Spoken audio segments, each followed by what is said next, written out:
Because when I found this truth, guess what happened? I put my birthday away. When I found this truth, I put the drugs away. When I found this truth, I quit whoring my sisters. When I found this truth, I started becoming a better man and a better person. Because now I know I'm on that narrow path. Now I know I'm on a righteous path. Now I know what I'm doing is gonna get me somewhere. Any man give his life for Yahweh Shai, Mashiach, and Christ, and fall up under that UPK banner. It's my brother and my blood, and I will die and kill for him if necessary. Go to ground, go to ground, go to ground, go to ground, go to ground, go to ground, go to ground, go to ground, go to ground, go to ground. It's all about that warfare, boy. Give ground, give ground, back up, give ground, give ground, back up, give ground, give ground. It's all about that warfare, boy. Take ground, take ground, take ground, take ground, take ground, take ground, take ground, take ground. My soldiers take ground till I'm stand down. Take ground, take ground, take ground, take ground, take ground, take ground, take ground. My soldiers take ground till I'm stand down. Take ground, take ground, take ground. Now this ain't no movement, this a takedown. We will not be moved or intimidated. We ain't the type. You got a problem? Tell them cross the fucking line. My niggas ain't polite. Soldiers to the left and right. I die for every man body. Before I be a coward, I'd rather be a dead body. This will be my kingdom when the hour plays. You can either get with it or get flipped like an hourglass. We live by honor and no excuse. Just sit the prayer up to the Lord. I told him to let all the terrorists loose. Hold your tongue or get rebuked, cause you made a truce. With a race that made merchandise out of my abuse. Scared of who? You got your gun, then pull it. Me and my niggas start to argue, it's about who gon' bite the bullet. It gon' take round, take round, take round. Opponents better move slow. Attack dog for this truth. Nigga, cool zone. Go to ground, go to ground, go to ground, go to ground, go to ground, go to ground, go to ground, go to ground, go to ground, go to ground, go to ground. It's all about that warfare, boy. Give ground, give ground, give ground, back up, give ground, give ground, give ground, back up, give ground, give ground. It's all about that warfare, boy. Take ground, take ground, take ground, take ground, take ground, take ground, take ground, take ground. My soldiers take ground till I'm stand down. Take ground, take ground, take ground, take ground, take ground, take ground, take ground. My soldiers take ground till I'm stand down. Oh, thought you could cross us with no consequence, but you will pay dearly. You should've used your common sense. My zeal lit, that means you could never prevail. Hey, with a true sin, hey, with warriors dwell. Be wise with the weapons, cause I promise. My nine just like my wife, she concealed, she modest. I know 2 things, a robber will not prosper. And any man harm me and my octave gon' meet the doctor. Cause this life is warfare, it's not an easy walk. Been watching my people die so you can miss me with that love talk. My UPK soldiers, any man try to cross your path, make him regret it. What that means, fall on his ass. Comparing me to you really ain't no contest. No only one West. Say what? No only one West. This for those who thinking we ain't ready for. Tell them back up, I'm about to drop something heavy for. Go to ground, go to ground, go to ground, go to ground, go to ground, go to ground, go to ground, go to ground, go to ground, go to ground. It's all about that warfare, boy. Give ground, give ground, give ground, back up, give ground, give ground, give ground, back up, give ground, give ground. It's all about that warfare, boy. Take ground, take ground, take ground, take ground, take ground, take ground, take ground, take ground. My soldiers take ground till I'm stand down. Take ground, take ground, take ground, take ground, take ground, take ground, take ground. My soldiers take ground till I'm stand down.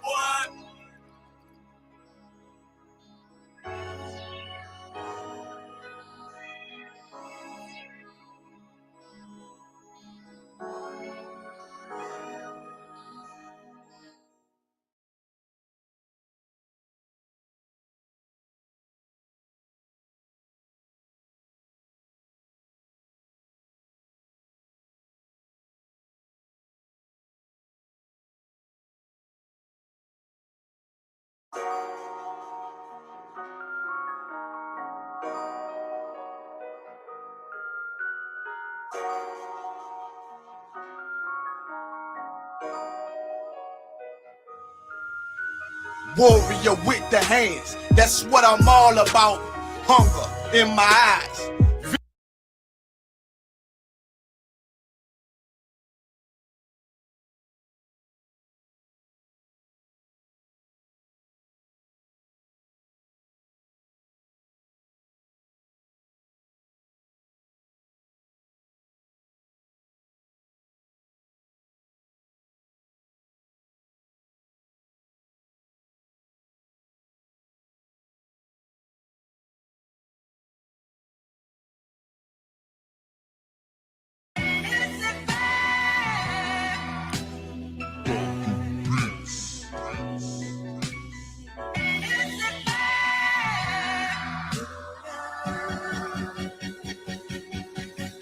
Prepare slaughter. We bout to bombard their whole operation. Certified priest, prophesied this my occupation. This shit outrageous. They done made the truth docile. That's why we on the corner crying aloud, looking hostile. It's UPK style. Can't stop now. Find this warfare to the last one round. Let the oppressed rise, and let the rich mourn till the sundown. Enough with these chickens. About to make it hot, call it compound. This for my niggas, put the guns in the drugs down. Dwelling in peace till the Lord call for the bloodhounds. Try to decide my death and got beside yourself. Swore drawn for what you perform. How you gon' hide yourself? Devil got to die for his lies and adventures. Ain't got no love for the crackers. Nah, just cruel intentions. And in my father's house is spinning mansions. I got plenty bitches. Worthy of vengeance. This your death sentence. I'm talking to you. Slaughter, yeah, slaughter, yeah, slaughter, yeah, slaughter, yeah, slaughter, yeah, slaughter, yeah, slaughter. That they do not rise. Go in and feel the world with lies. And die for your skin. You gon' die for your pride. That's right. Talking to you. So warn for your life. Your life. Try to destroy my people. You gotta pay the price, nigga. You gotta hear, let them hear.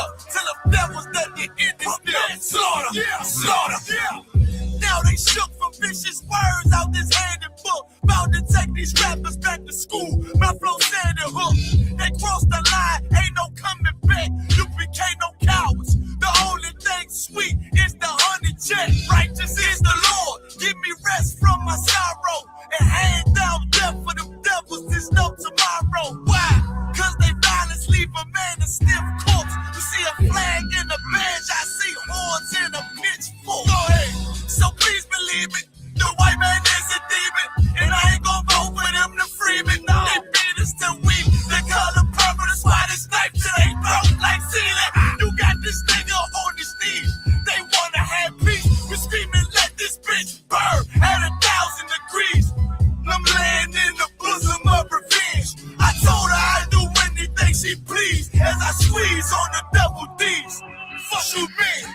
I'm talking to you. Slaughter, yeah, slaughter, yeah, slaughter, yeah, slaughter, yeah, slaughter, yeah, slaughter, yeah, slaughter. That they do not rise. Go in and feel the world with lies. And die for your skin. You gon' die for your pride. That's right. Talking to you. So warn for your life. Your life. Try to destroy my people. You gotta pay the price, nigga. You gotta hear, let them hear.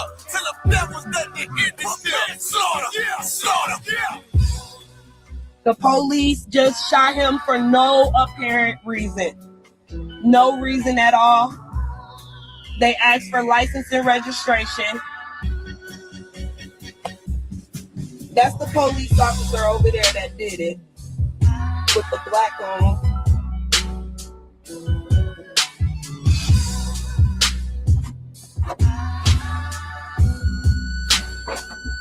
I can't really do shit because they got me handcuffed. I can't believe they just did this. I'm fucking back!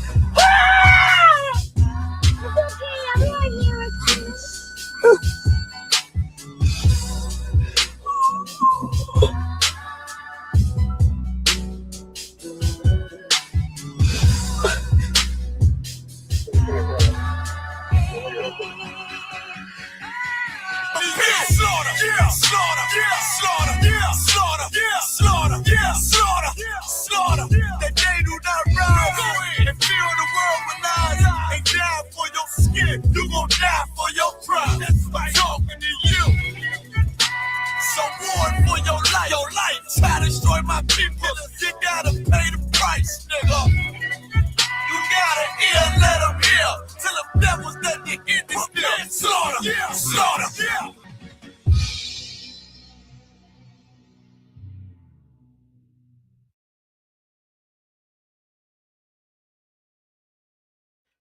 All right, clap it up. This is your life school and University of Practical Knowledge. Started out at 1 West 125th Street, Harlem, New York, under Commanding General Yohana. Shalom, Yahweh Ba'Shem, Yahweh Shabarakathum, Yahweh Shamar Alathan, Ba'Shem, Yahweh Shah to the sisters. Tonight, we in Killeen, Texas. We going over whatever you need going over. We have a lot of questions in the chat we want to get into. The night class title is Damned. We are. Damned if you are, damned if you do, damned if you don't. We are people that are damned. There is nowhere to run. There's nowhere to hide. How do we get out of this hell that we're in? Because we are damned. We are a people that on the left and the right, no matter what side we go to, no matter what way we turn, there is no way for us to get out of this hell except one way. There is one way out of hell.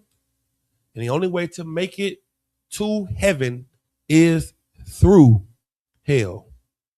You got to make it all the way through hell. You're in it and you got to make it to heaven. And there is a place of justice on this earth that the Lord has given blacks, Hispanics, and Native Indians. And it's the place you've been looking for since you've been reincarnated into the earth. It is one place of justice. All over the earth, you're trying to find justice. You're trying to find somebody to do you right. There's one place where you get done right.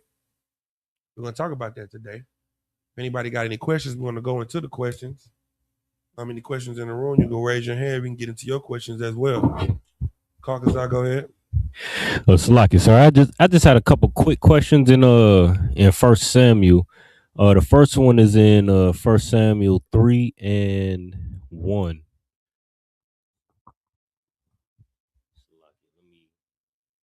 First Samuel 3:1. Okay. And my question, I'll just read it and then I'll ask if that's 12, sir. Go ahead. So 1 Samuel chapter 3:1. And the child Samuel ministered unto the Lord before Eli, and the word of the Lord was precious, Salakia, in those days. There was no open vision. So that last part where it says the word of the Lord was precious in those days, there was no open vision. Is that referring to like there being no prophets or like not seeing the Lord do something? We saw the Lord do a lot of things in the past. We saw him open up the Red Sea. We saw him give us food, the manna coming out the sky. We seen Elijah rain fire down from heaven. We seen the Lord, stop the sun during the time of Joshua and hold the sun up all day for us to be able to fight this battle. We seen the Lord openly do things. And this time, faith was strong because there was no open vision of the Lord. There was nothing that the Lord showed us that could give us strength or give us courage. There was no man to say something that would, Eli was a prophet of the Lord too. But there was nobody that was, out doing things in the streets that would make you say, oh, this is the work of God. You know what I'm saying? So, yeah, that's what was happening. Go ahead. Salaki, sir. Sorry, Samuel was the child, and Eli was his teacher. Okay, yeah, go ahead. Salaki, sir. Cap, if I could get a breakdown on 2 Timothy chapter 3 and verse 5-7. Good. Okay. This is a book of 2 Timothy chapter 3, verse 5. Having a form of godliness, but denying the power thereof. From such turn away. Verse 6. For of this sort are they which creep into houses and lead captive silly women laden with sins, led away with divers lusts. Verse 7. Ever learning and never able to come to the knowledge of the truth. So my question was, it started at verse 6. In the latter part when it says, and led captive silly women laden with sins, led away with diverse lusts. Like, what does it mean laden with sins? Like, first of all, who's leading them away?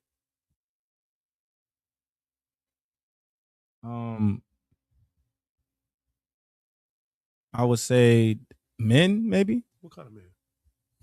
Wicked men. Wicked. What kind of wicked men? Like the men of the earth, like the other nations. Just men, huh? The white man. See, this is the problem with our community right now. This is why we're so destroyed as a nation. Read verse 1. Khan. It's a book of Everything that's going on in the world right now, with the brothers' cases, that everybody is so heartbroken on it. We all are heartbroken on it because we can feel the pain of the families because there's no justice being served to our people. And my question is, where is TD Jakes? Right. Where is Creflo? Where is Al Sharpton? Right. Where is who else? Where's Louis Farrakhan? I don't hear about no leaders right now. No black leaders are going out and saying anything. No black leaders are going out and saying anything to anybody about what's going on to our people. So read what you got. Khan. This is a book of 2 Timothy chapter 3 and verse 1. This know also that in the last days perilous times shall come. Verse 2. For men shall be lovers of their own selves. Why aren't we hearing from anybody?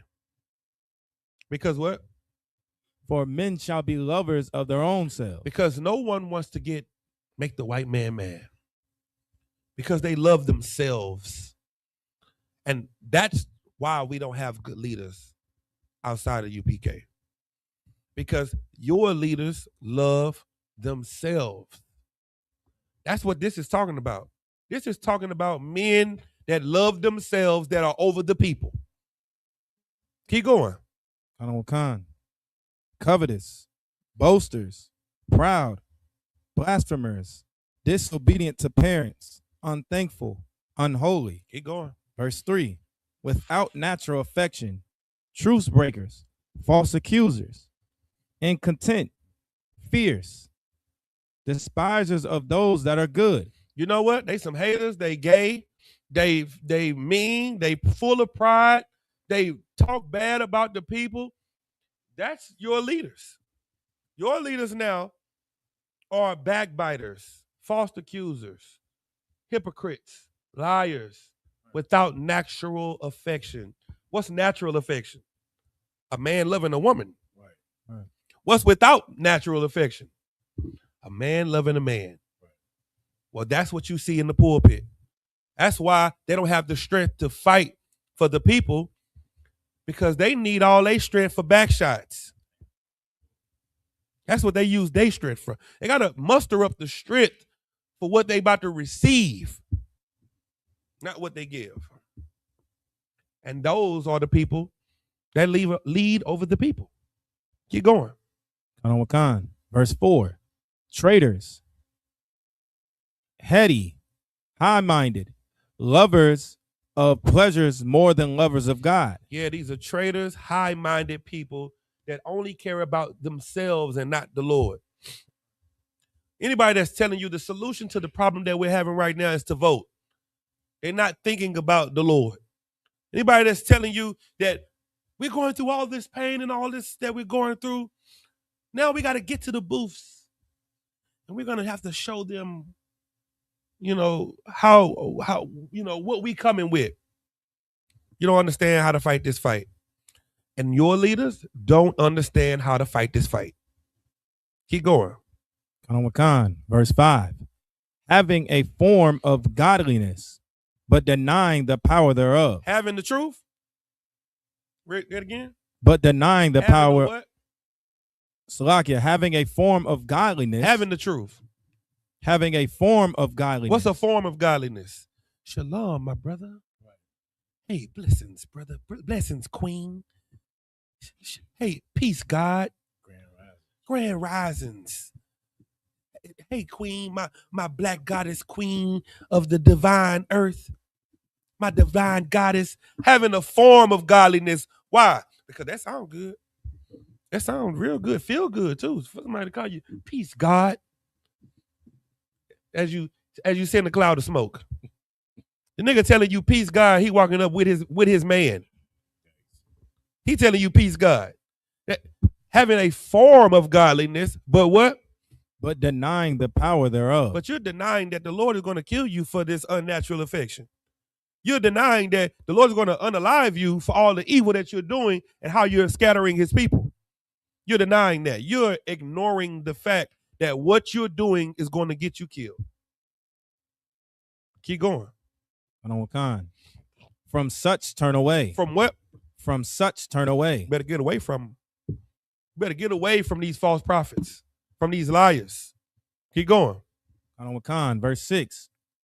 For of this sort are they which creep into houses and lead captive silly women laden with sin. Now, who are we talking about?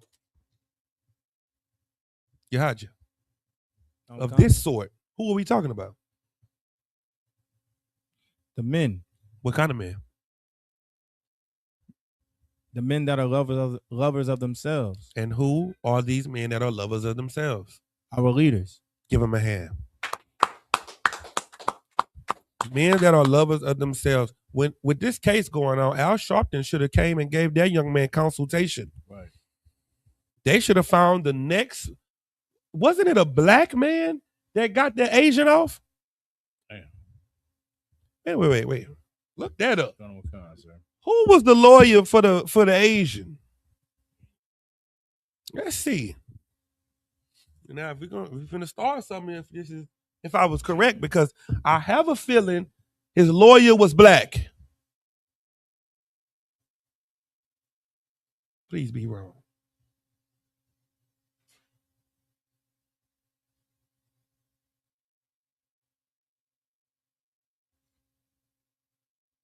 His lawyer black. I think they're saying this is defense attorney.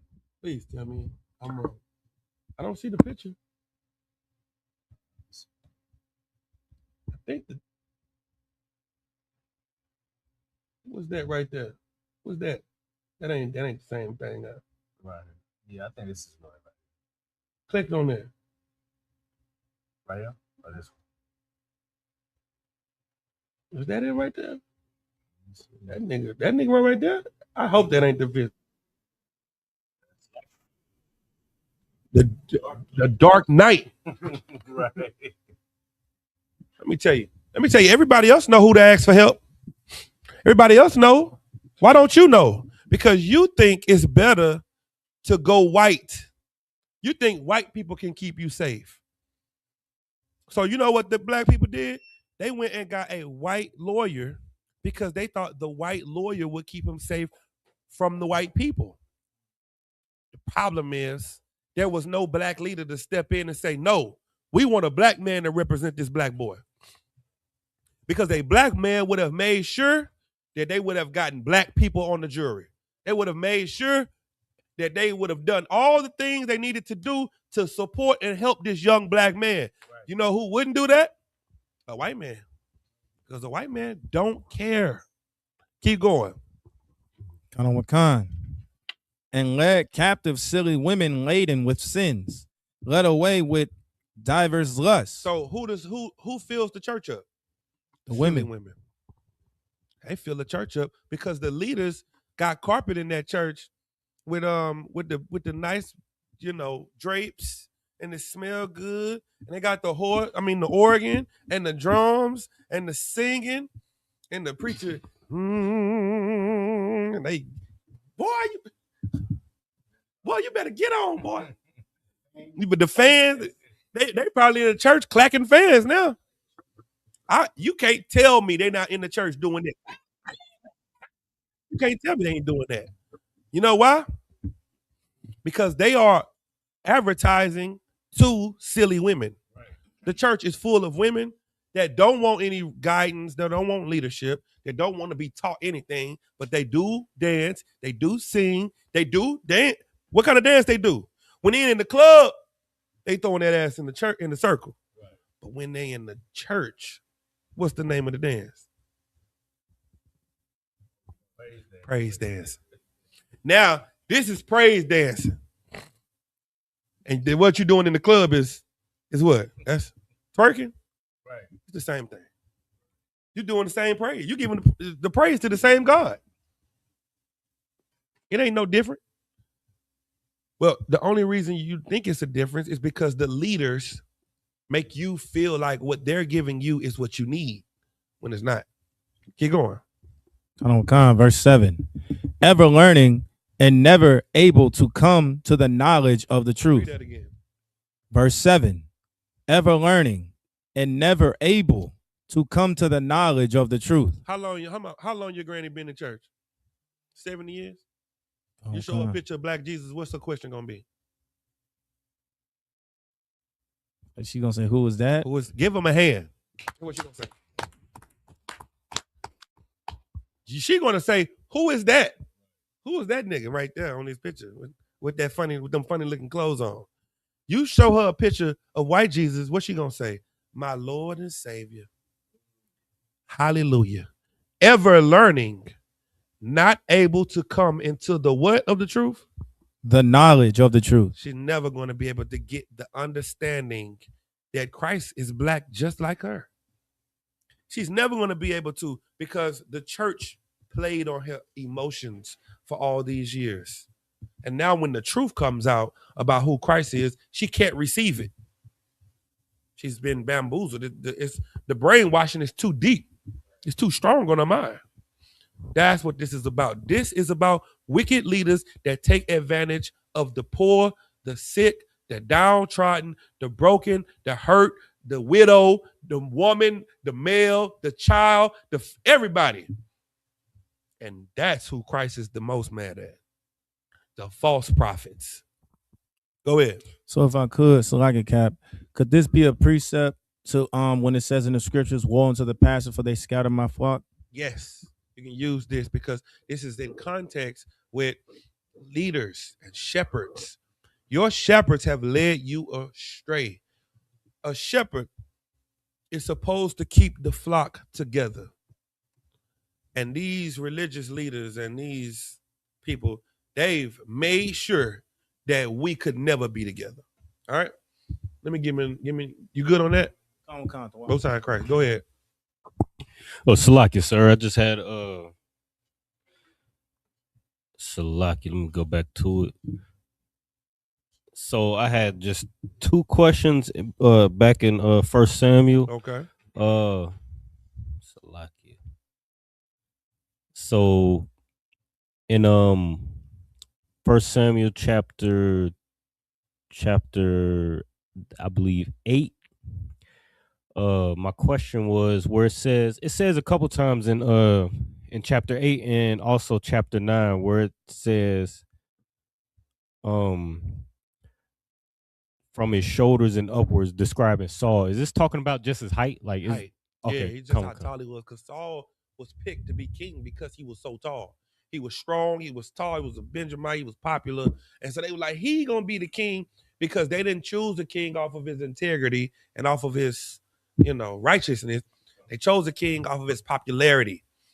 And that's what the king was. He was the outer show of the pride of the people. That's what Donald Trump is. Donald Trump is the spirit of America. When you see him, you see what America represents. And now everything is starting to look like Donald Trump. Those cases that we just saw happen these past few weeks, you know what face you see when you see those cases? No, none other. Donald Trump. That's what you saw when you saw King Saul. You saw the pride of Israel. You saw the arrogance of Israel. How arrogant we felt because we were God's chosen people. That was Saul. But then when it was time to fight, he was like, so who gonna fight? Who gonna do something about this? Just like a king. The Most High said, if you get a king, he's gonna sleep with your daughters, make them servants. He's gonna make your sons fight in his army and die. Make your sons servants. He's going to abuse you. But that's what you want, so I'm gonna give it to you. You can have it. And the Lord gave it to us. And after Saul failed, then the Lord went and got a man after what? After his own heart. After his own heart. Then the Lord gave us a king that he approved of. Saul was the king that the people approved of. David was the king that the Lord approved of. All right? No sweat. Keep going. Just one more. In 1 Samuel chapter 7 and verse 9, I'll just go ahead and read it, and then it says, and Samuel took a sucking lamb and offered it for a burnt offering, offered it for a burnt offering holy unto the Lord. And Samuel cried unto the Lord for Israel, and the Lord heard him. So the part where it says Samuel took a sucking lamb, what is that? What is that talking about? It took a. You're not supposed to take a lamb and sacrifice him when he's still suckling. Right. When he's still on his mother's breast. Concept. You supposed to wait till he's weaned from the breast. Right. And then you can sacrifice him. But he took a lamb that was still on the breast, suckling his mother, a baby lamb. Concept. And he sacrificed that lamb. That's what he did. So why did he do that if that was? We got to read we would have to read why he did it. It's not on the, I can't remember exactly what was going on at this time in chapter 7. So what you would just need to do is just read through it, and it's going to tell you why he did it. It was probably because he felt it was needed because of what Israel was going through, or the enemies of Israel at that time. I'm pretty sure we was fighting probably against the Philistines or the Moabites or something like that, and we needed the Lord, and he was just in a rush to get the Lord on our side. And so he just went and grabbed he didn't care what kind of lamb it was. He grabbed a suckling lamb and was like, Lord, here, Lord, please. You know what I mean? It was more out of desperation. You know what I mean? That's it. No sweat. Any questions online? Come on. Got a few questions. Colonel Wakan, sir. Brother said, Salakia, can I get a breakdown of Ecclesiasticus chapter 7 and verse 26?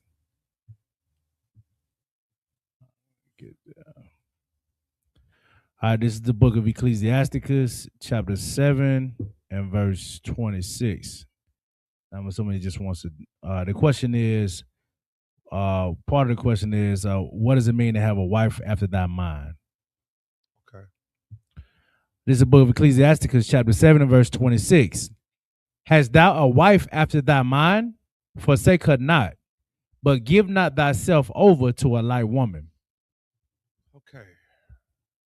A wife after your mind is a wife that cares about the things you care about, that are passionate about the things that's passionate. Like, imagine if you're a basketball player, right? But your wife hates basketball, right? So this thing that you're passionate about, you love, it gives you joy. She can't stand it. So what's going to happen in that relationship? Conflict. He's going to say, I'm going with the boys, going to the court. She's going to be like, oh, you gay. You always with them niggas playing basketball. What kind of nigga want to go play basketball all the time? The nigga that went to college on the basketball scholarship is trying to get in the league. No. See, she's not after your own mind. Now, let's say you get a wife that play basketball with you. She's on the girls' team and you on the boys' team. She understands that y'all got 3-a-day practices. You got 6 o'clock practice, then you go on a lunch break. Then you got 12 o'clock practice, then you come back after 3. Go on a break, then you come back at 6. And then you go from 6 to whatever, then you go home. She understands 3-a-days. She know you got to go study the playbook. She know you got to run. She know y'all got to go ice up. She know all of that because she's a woman after your own mind.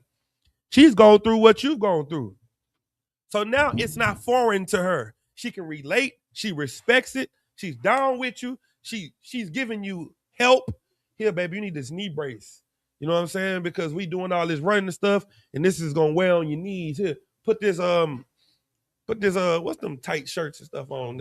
Compression. Put the compression shirt on and the compression pants and over your knees, because you need this for your joints, babe.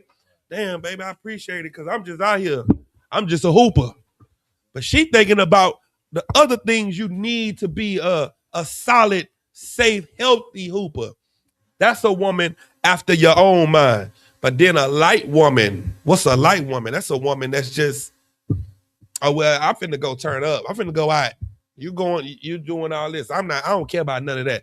See, what that is let's look at what a light woman is. light woman definition. Type that in. Let's see.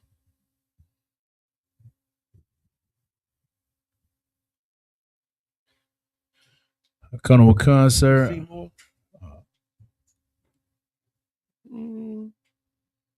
That's cool. Let me see. Take this one.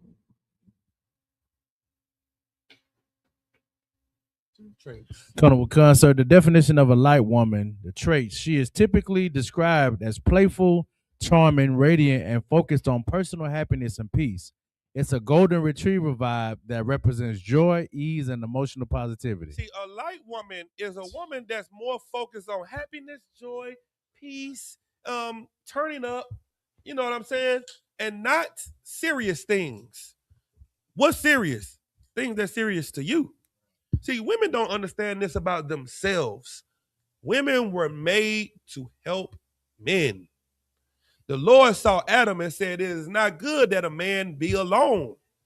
Though, give me that. The woman was made for the man. Let me show you this. Because I don't think the women understand this part. Because of social media and the world, they don't understand the purpose that they were created for. Good, so we got a few comments in the chat. Come on. The brother said, "That's that love and basketball love. That's what they want." And the brother said, "That white girl spirit." Yeah. So basically, that light woman is a white girl spirit. Go ahead, read what you got. Colonel Khan.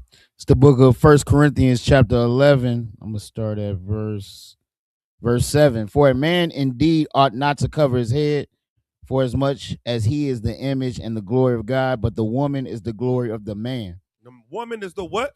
Glory of the man. The man is the glory of God.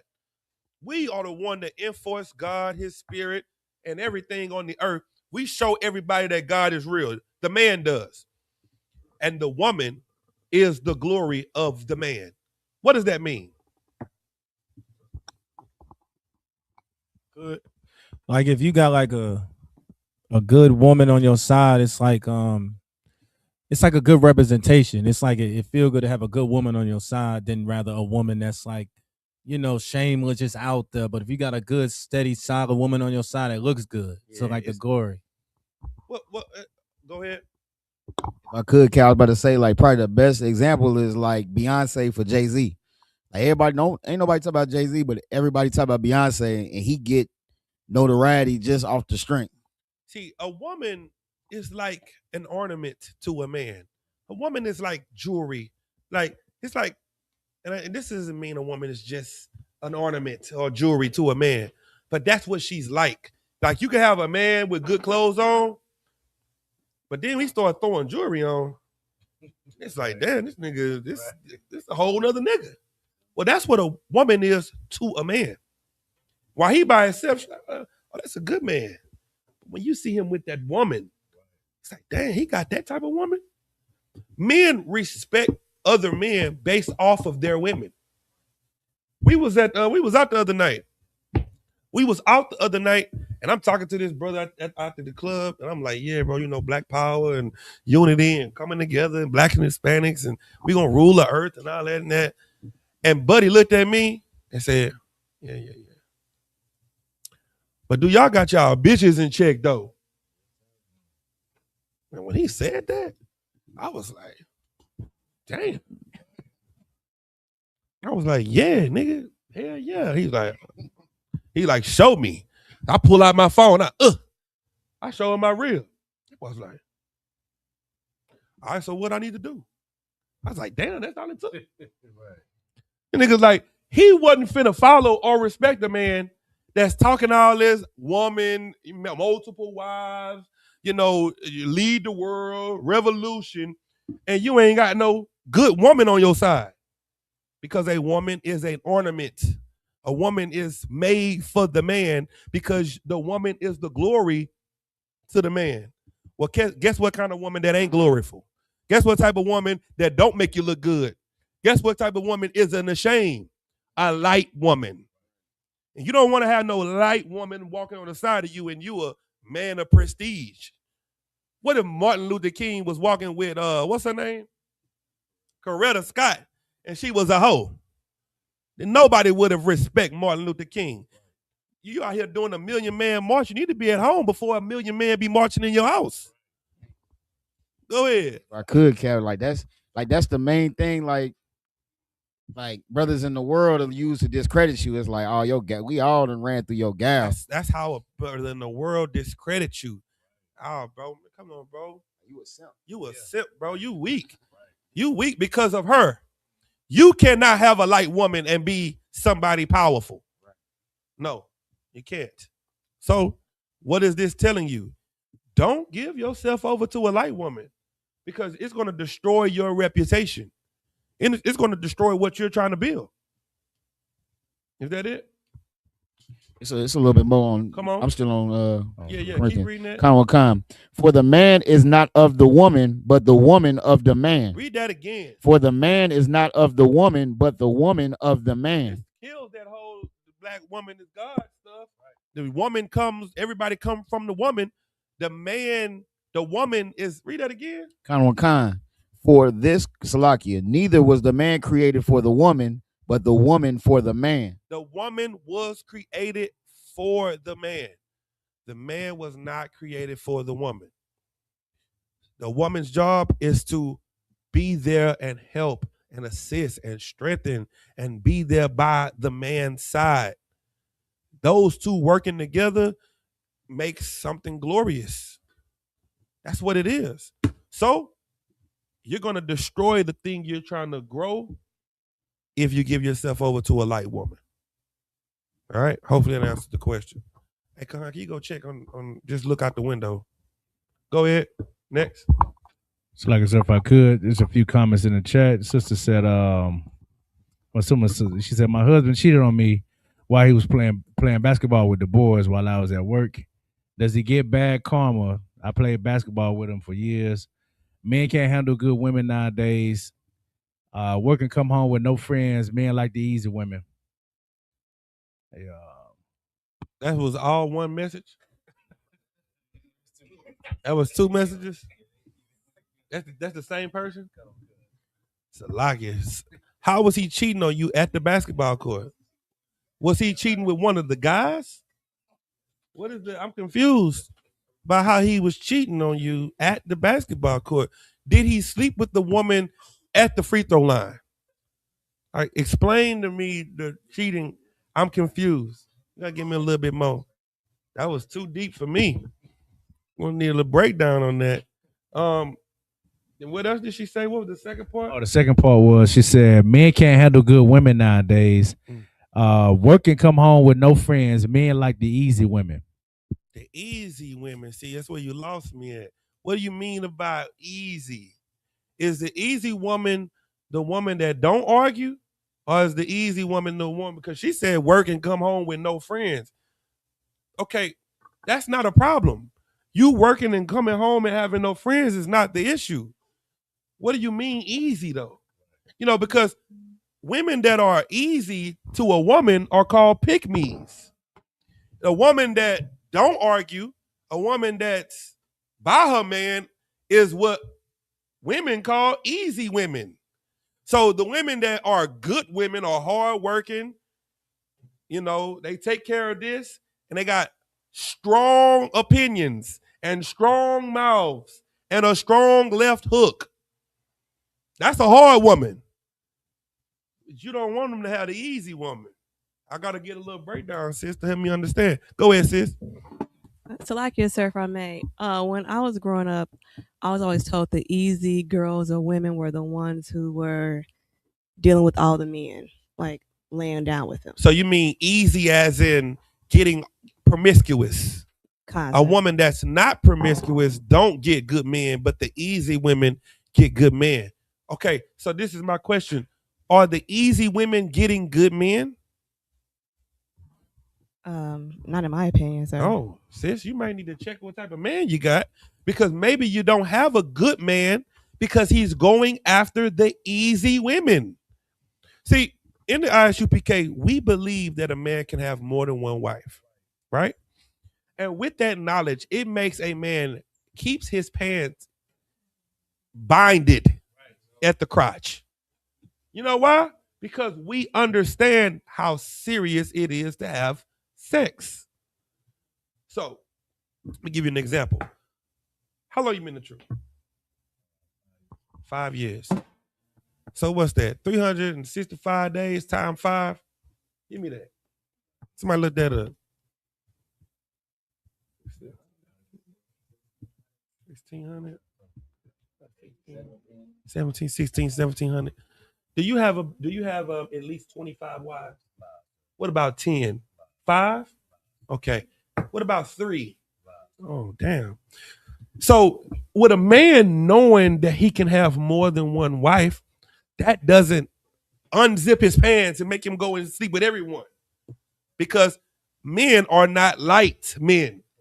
But a man that is not a good man, he will go and sleep with everyone. So now, sis, the Bible says, give me what a wicked woman is given to.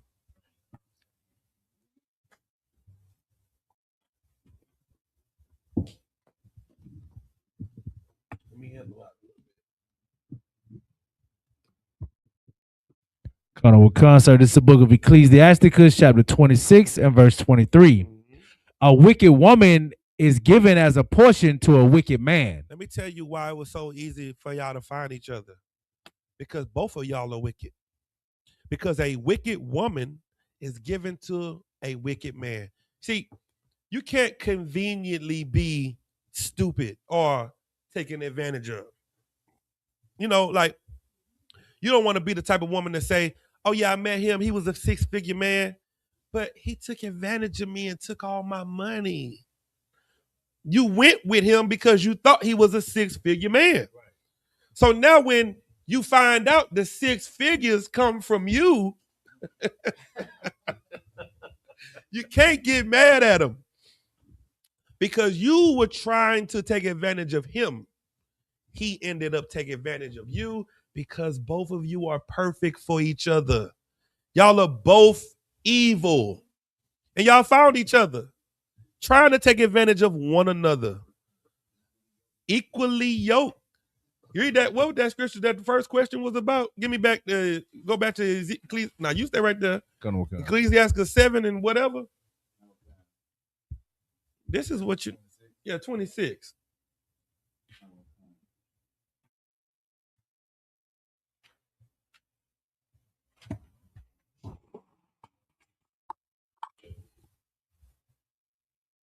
It's the book of Ecclesiasticus, chapter 7, verse 26. Mm-hmm. Hast thou a wife after thy mind? This is what men have to find. Not easy, women. A wife after your mind. A good woman. You know what I'm saying? You want to meet a woman, you want to tell her, hey, what's going on? Shalom. Shalom, what you Muslim? Nah, I'm an Israelite. Oh, damn. What y'all believe in? Y'all don't eat pork and stuff? Nah, we don't eat pork, shrimp, crab, lobster, none of that. Okay, you won't celebrate Christmas? I'm good. I'm good. Good. Shalom. Because this is what a lot of Negroes do. Yeah, what's up? My name Demetrius. You know what I'm saying? Yeah. Yeah. And then after you sleep with her, shalom, sis. My name is precinct officer. Yeah, I just want to let you know, and we married. What? No, nigga. No, we not. Right. I don't. Oh, well, you just a wicked, evil woman then, and you a whore. You a dragon, and you an evil, wicked dragon, and you don't want to be with a righteous man of the Lord. Nigga, shut up. Nigga, she met Demetrius. And you tried to go and sleep with her in the car, and now you mad at her because she want to sleep in the car, nigga. She don't want precinct officer. She don't want precinct officer, of 500, of 22, and now you just a man of the Lord. No, she like the evil man because that's who she met. All right, then. Give them an opportunity from the beginning on what to choose and who to choose. Let them know what they're dealing with from the jump. Don't wait to talk to her for 6 months and then finally tell her you're in the truth. You trapping her, you bamboozling her. Tell her up front what she's getting into so she can either continue or depart. That's what you better do. Or the only reason y'all find each other is because you're both what? Wicked. Wicked. Next. Honorable Khan, so we got a few more questions in the chat. Mm-hmm. But brother, I don't know if this is a brother or not. It says, oh, go ahead. Sis, go ahead. Slack and sir, if I may, going Mhm. back to that scripture before that woman's question, you're saying giving yourself unto a woman, was it Light, a light woman? So what is the giving yourself unto part? Marrying her, Marrying. being with a light woman, talking to this woman, giving your time to her, sleeping with her, and she's like, you vetted her, and you saw that she was light, and you still married her. Don't do that. Don't waste your time and hours. Cause damn, now we all got to deal with it. Now she our sister. Now we get a phone call at 3 a.m. Hey, Diamond from the Players Club just got her money took. She was picking all her money up off the floor, and you know that's my rib. I need y'all to come down to the Players Club and help me fight because they took down all Diamond's money. Don't sweat out. Here we come. We on the way to come and get you and Sparkle. Got to come get you and Sparkle up out of the strip club because this is your wife. And now, since she's your wife, that makes her what? Our sister. Now she's my sister. And now we got to walk about the club with Sparkle's ass out and her breasts out. And we got to be like, hey, Shalom, since you toward. No, forget that nigga. And he did it. And now we, the priest of God, standing out there with shields of David's on and the fringes all to the floor with boots on. And they like, man, the Israelites came here last night and wiped the floor with some nigga over Sparkle.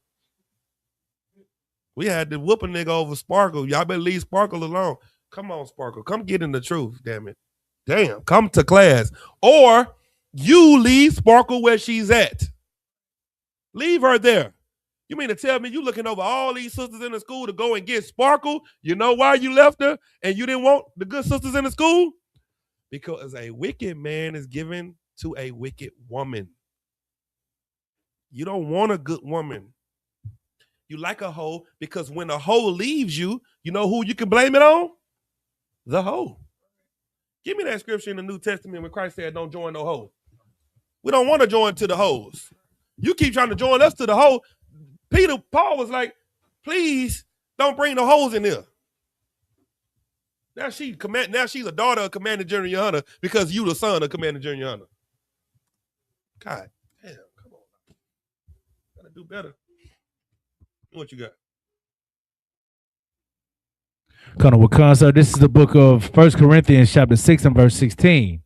What? Know ye not that he which is joined to an harlot is one body? For two, saith he, shall be one flesh. So now the Bible says two says you're going to be one. When you sleep with her, now you become one with her. Keep going. Colonel Wakan, sir, verse 17. But he that is joined unto the Lord is one spirit. Keep going. Verse 18.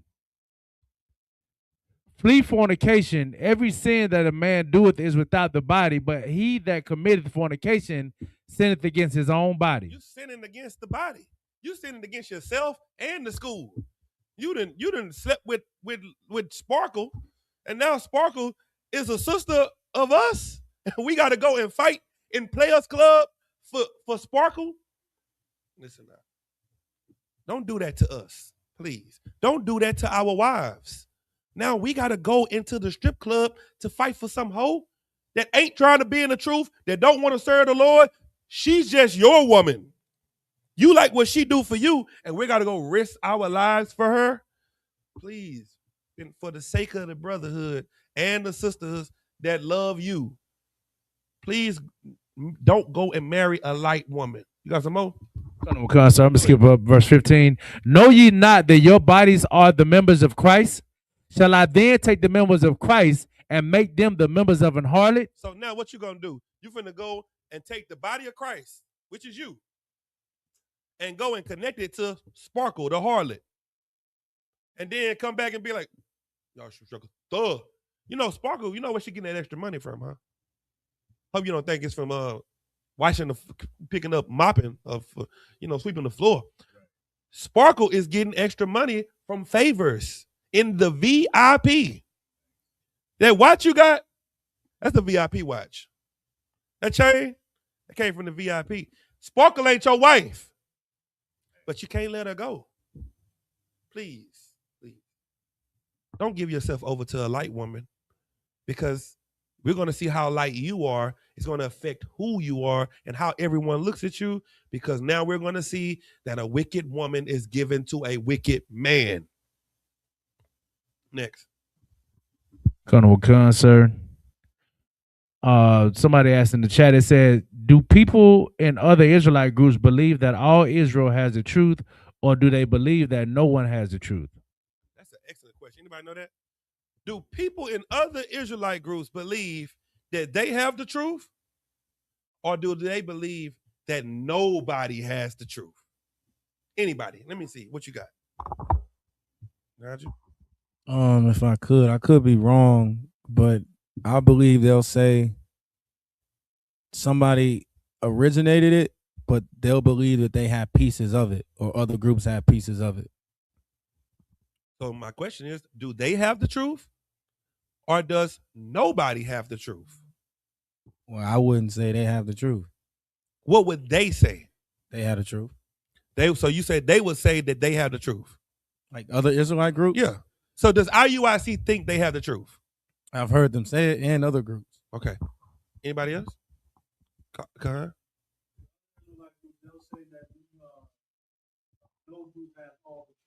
So you said the other Israelite groups to say no group has all the truth.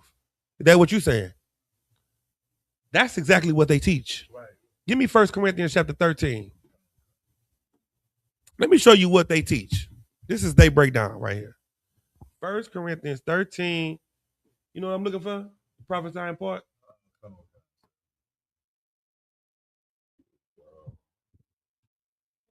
Colonel Khan, this is the book of 1 Corinthians, chapter 13 and verse 9. Now, this is what fake Israelite groups teach their people in their organization.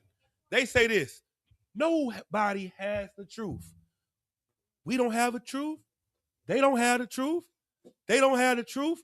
None of us have the truth. Read.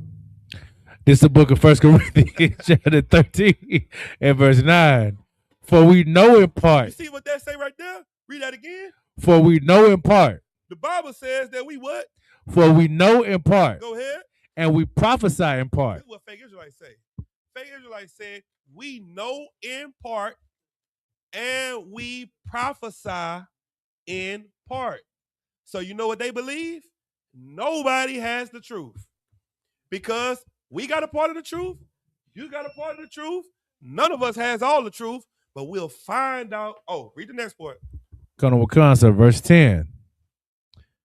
But when that which is perfect is come, then that which is in part shall be done away. But when Christ comes, then we'll have all the parts. That's what they teach. That is incorrect. The Isupk is the home of the truth because we're the only ones that claim to have it. They don't claim to have the truth. They have a part of the truth, according to what they say. Now, what does that mean? Let me give you an example of what it means. Okay, go ahead. Sluggy, if I could, Cap, it basically means we know what's gonna happen, but we can't say the time that it will happen. Give him a hand. That's what the truth teaches. This is what we know in part looks like. There's going to be a famine in the earth, and there's going to be a plague in the earth. That's what we know in part. We prophesy in part. We know that it's coming, but then when that which is perfect is come, then that which is in part shall be done away. When it happens, then we'll be able to say, see, we told you it was going to happen. We didn't know when COVID was going to happen, but we knew COVID was going to happen. So now we know in part and we prophesy in part. We prophesied the part that we know is going to happen. It's coming. When? I don't know. We know in part. Christ is coming. When? I don't know. But when he comes, we're going to say, see, we told you he was coming. Now, it's the mystery of it is done away. Fake Israelites can't say that they have the truth because they prophesy in part. And they think that means that I only have a section of the truth. Good, so I think you got one in the chat. He says, if you never left your, I'm assuming, if you never left your whatever, you can't even fix your mouth to say you have the whole picture, because even when you get there and see, there's more questions you're gonna want to ask. I don't know what Buddy talking about. He was too deep for me. He went so deep that I couldn't even understand where he was trying to go. But come on now, put the blunt down and rewrite it. Write that in sobriety. All right. Give me the next question. Colonel Khan, sir. If you never left the what he said? Colonel Khan, sir. He said if you never left your whatever, you can't even fix your mouth to say you have the whole picture, because even when you get there and there's more questions you'll ask. Yeah, Buddy gonna be all right. You in the right place, buddy. What's his name? Salakia. His name Salakia? No. Yeah, we're gonna call him. We're gonna call him Salakia. Brother Salakia, you in the right place. Right. Keep on coming. We forgive you. Colonel Khan. Young man Salakia. Keep going. Give me what you got. Colonel Khan, sir. Got a question. Brother in the chat says, Salakia, sir, if I could, may I get a breakdown of Ezra 7 and 13, Baba Kashah? It references free will, but I know we don't have free will from my understanding. Second Ezra? Oh, Ezra. Okay. Ezra 7 and 13. Okay. Colonel Khan, sir, this is the book of Ezra, chapter 7 and verse 13.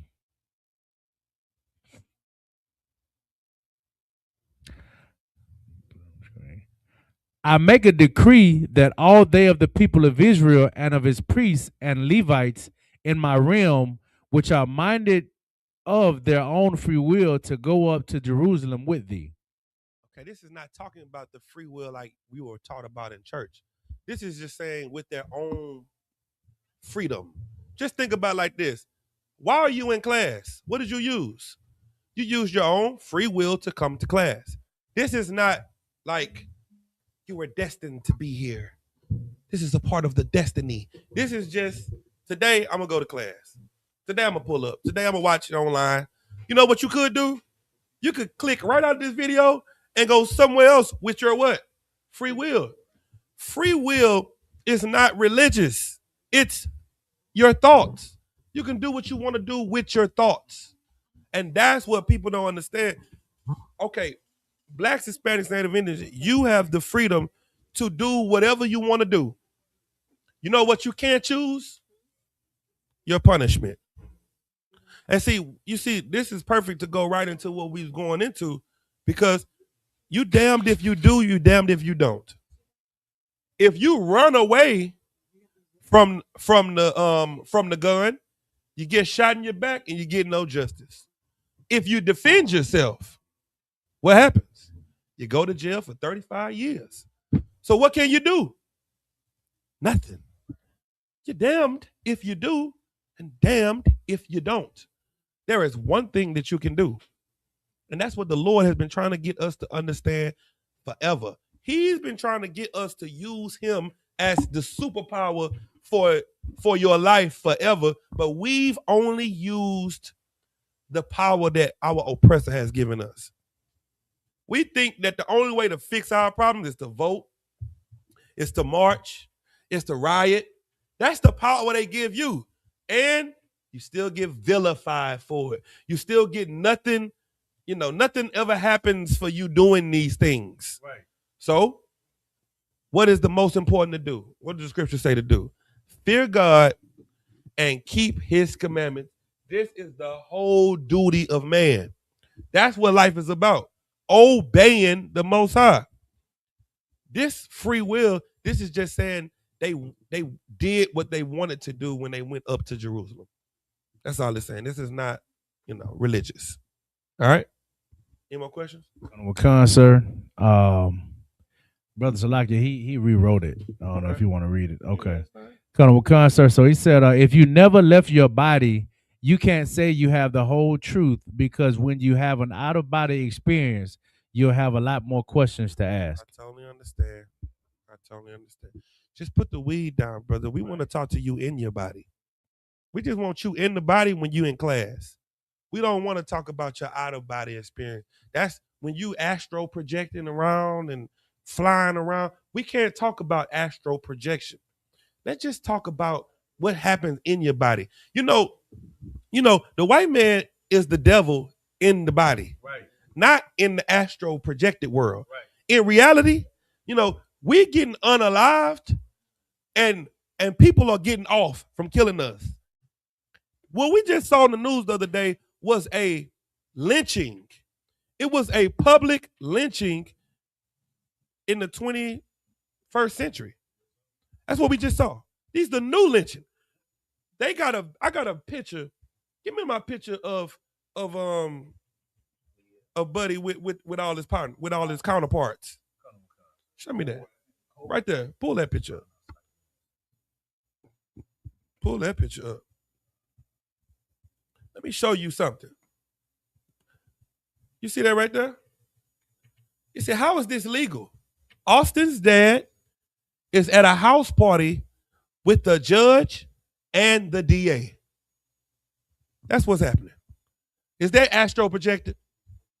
Is that out of body experience? No, that's in the body. If you are a judge or a DA and you know the person on trial, you're supposed to give the trial up to another courtroom. What you're supposed to do by law. But how are we going to expect for the devil, the most evil people on this earth, to do something righteous? See, what we're talking about is in the flesh. People want to go so spiritual. People want to be so spiritual all the time, and they're dying in their flesh because they're ignoring reality.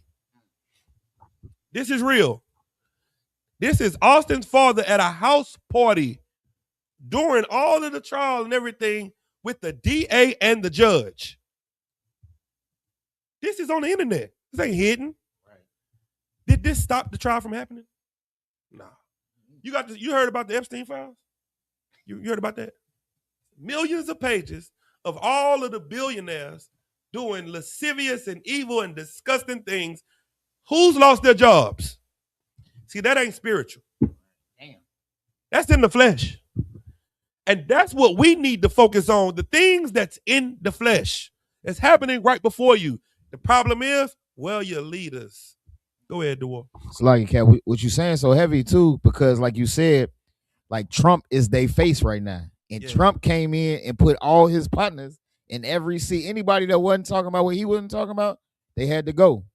So it's like they showing you, it's like Trump gave them the blueprint. Put your partners in there, and that's how you win. Well, guess what? His partners, the partners is all over the courtroom. They showing us all the new cases with everybody partners sitting in the right seat. All these cases that we just seen in the last 2 weeks is because my partners is lined up. Show me the jury. I don't know what kind, sir. See that jury. See, this is how the jury should have looked. See the jury?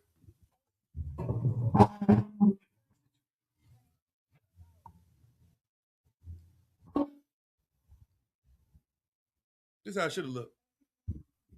It should have been one of us sitting in the middle just like this.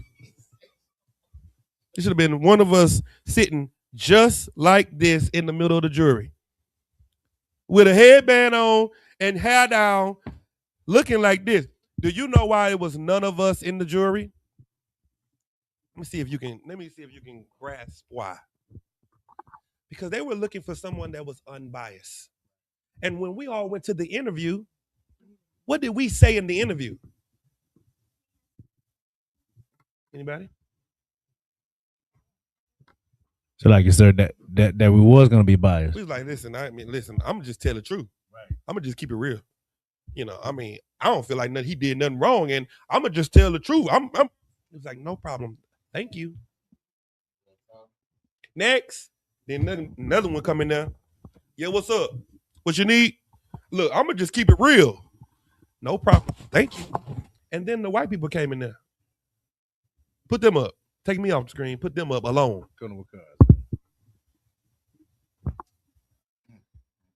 They came in there and they said, hey, how you doing? oh no, I'm all about justice and making sure this is fair and right and that justice is served. And that's all I care about. I'm like, Karen, sure, thank you. Bobby, sure. Tanner, good job. Who else we got here? All of the white people went over there and did what to get on the stand? What did they do? They lied. They lied. They lied. You know why you couldn't be? You know why you couldn't get on the stand? Why couldn't you be on the stand? Because what? Let's see. Because we're not gonna lie. Because we're too honest. We're too honest. See, you have this thing in your mind about black people that we're liars and we're thieves and we're murderers and we're gangsters. These are the gangsters. Right. These are the thieves and the liars. These are the people that don't have a problem with saying whatever they have to say to get whatever they have to get done. That's why our little brother is going through what he's going through. Go ahead. Sluggy Cap, if I could, like, it's so heavy too because like I had a jury trial a while back for a little ticket I was fighting, and it's a whole process of when the jurors they put a pool of jurors out there, and both attorneys go back and forth about which jurors they want to remove. Mm-hmm. So if your attorney is the oppressor too, they're both working on the same team to remove everybody that's going to have an unbiased opinion. So you thinking you doing better by having a white attorney, but really he's working with the other white attorney on the same team because they the same family. Sir. See, the reason they didn't want no black people involved is because black people and the young black men on the trial have a connection. Right. So they don't want this connection because they're going to sympathize with the black man. Right. Well, guess what? Everybody involved with this case had the same connection. Right. I got a video on my phone where this little white boy was walking around with a picture of a monkey and stamping it on this black dude's back right before you cross the street. And all the white people behind him was like, and let him walk across the street. And they all smirk and they laugh. And he did this for like 5 minutes of the video. And then one white woman took the paper, balled it up, and walked away. And then they walked up to her, gave her some iPods or something, headphones or something. Yeah, and was like, you're the first person that gave a damn, right? What it showed me was how racist everybody still is. Right. And you're trying to believe in your mind that they're not as racist as they were from the 60s and the 40s. They are now in the White House. Right. Those people that used to watch those lynchings as little kids looking up at the tree and smiling are now senators.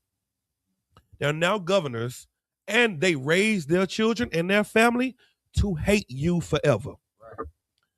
You know why you can't see that? Because you go to church. And in church, they've convinced you that not all white people are bad. And you think about that one white lady that one has never showed you any prejudice. And when she goes home, she is the most racist. Right. But she knows how to do her job, just like those jurors. Right. Those jurors knew how to get on that seat.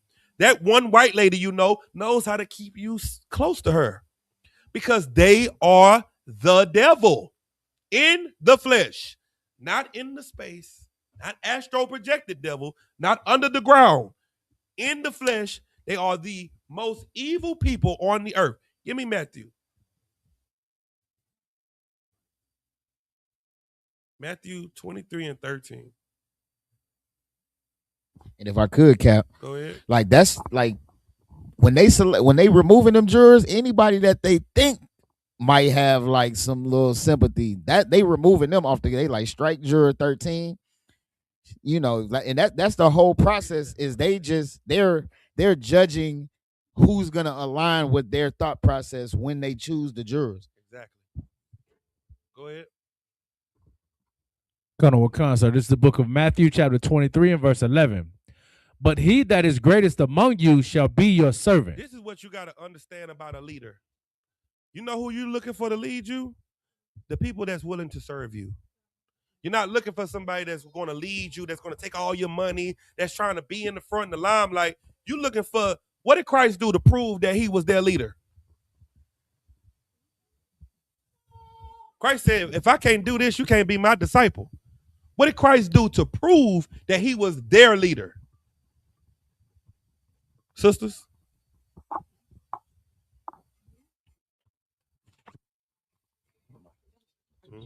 Huh? Mikey, you on there? Put him up. What's up, Mike? Unmute yourself. Kind of kind, sir. Yeah, I was gonna say, Slag, if I could, about the comment that you was just saying about, you understand, these oppressors that sit in the seat of Moses, like they learn from their leader today. Look what Donald Trump is doing. You understand? He's taking everybody out of office that he can't trust. You understand? Even Charlie Kirk was gonna come out and admit that he was in an alternative lifestyle, but then the Epstein files hit, so it wasn't no running. You understand? Mysteries, but You know, it ain't no running for this truth, son. It's like ain't no running, boy. They ain't gonna get away from. Hey, they ain't gonna get away from you with the truth. He said he about to expose that he was living an alternative lifestyle. I believe you, Tamakia, because you're a prophet of God, and you absolutely right. Let me tell you what they don't want you to do. They don't want you to tell the truth, and they don't want us to all become servants. You know what Christ did to prove to his disciples? What did he do? How? What did he do exactly? It was a thing he did that said, if you don't let me do this, you are not my disciples. Say it. It's on. One thing that Jesus exemplified is saying that he is the great leader. He, in one way, he served by washing their feet. Give her a hand. That's what he did. He washed their feet. Peter was like, man, you ain't washing these feet. You see these feet? These feet like this. And on top of each other. Christ was like, man, if you don't let me wash these feet, then you can't be my disciple. But then if that's the case, then wash my hands and wash because I'm down. Christ's disciples have to be servants. Is your pastor a servant? No, he's not a servant.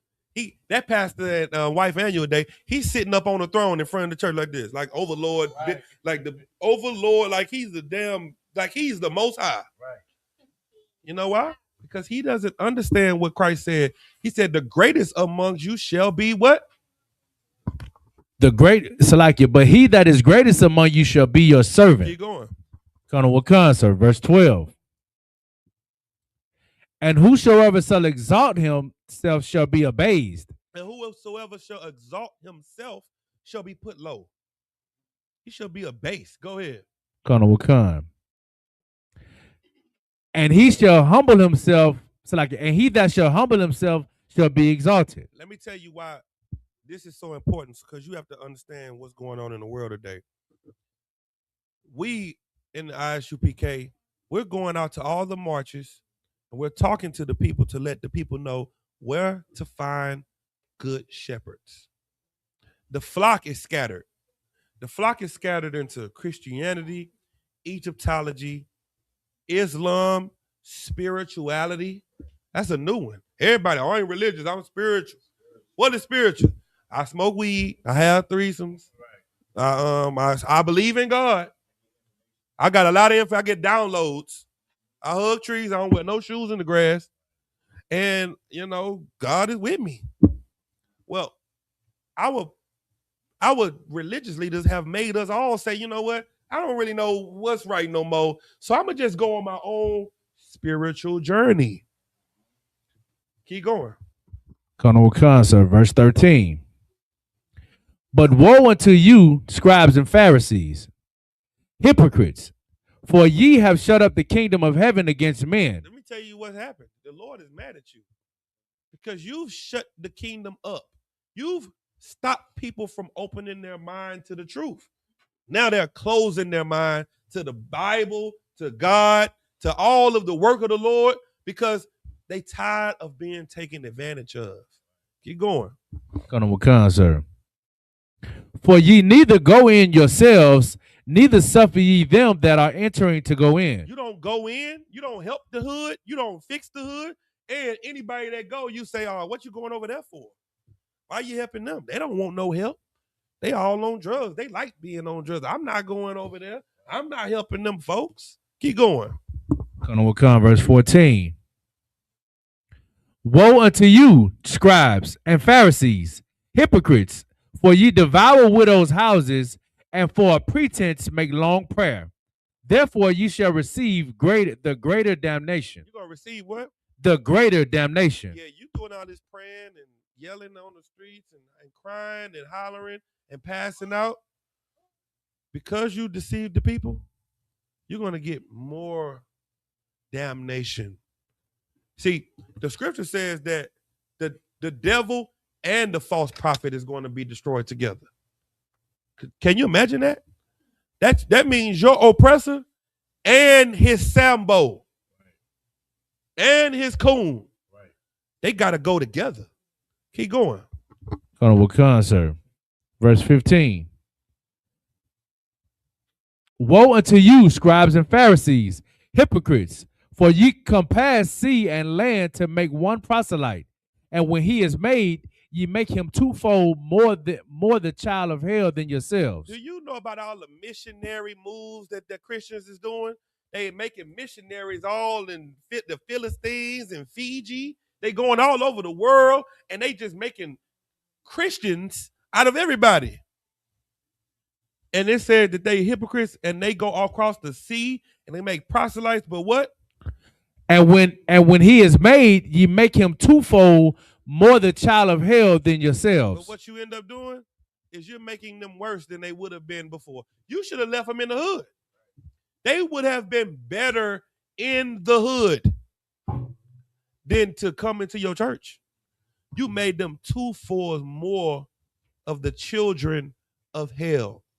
What you see happening right now is with all these cases that's happening, this is breaking the hearts of black people. And I seen a video the other day with a young black man standing on the balcony of his apartment, and he blew his brains out. He blew his brains out, and he was just slumped over the rail, leaking all over the floor. And I understood exactly why he did it. Because there was nowhere else for him to go. In his mind, whatever he was into, there was no way out. And that is where black and Hispanic minds are right now. You're running from ICE. You're running from the police. You can't get a loan.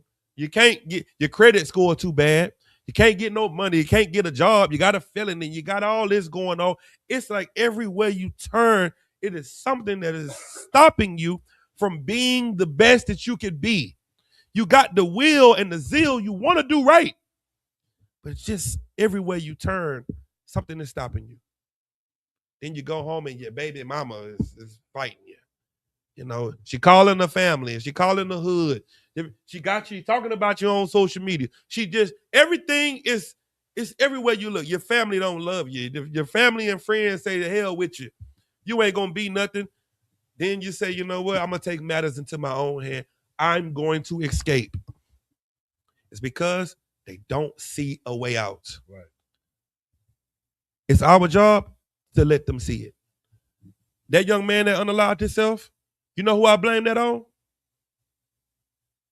Who I blame it on?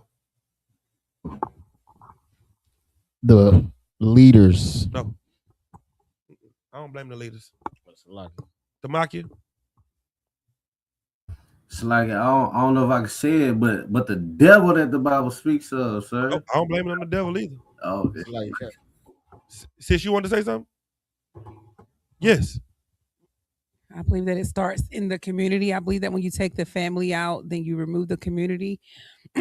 And so many people, once they level up financially, emotionally, etc., they move out of the community and go other places. And I feel that as a community, a black community, we let each other down. Yes, that's absolutely true. But you know what? I don't blame the community. It's like Cap us. I blame you. I blame you. You, me. I blame all of us because we're not doing enough for him to know that there is a place of safety. We're not doing enough. All the camp speakers we doing, all the videos we posting, all the stuff that we doing, we not doing enough if brothers don't think that there is a way out. With everything that we do, it's not enough because our job is to do what?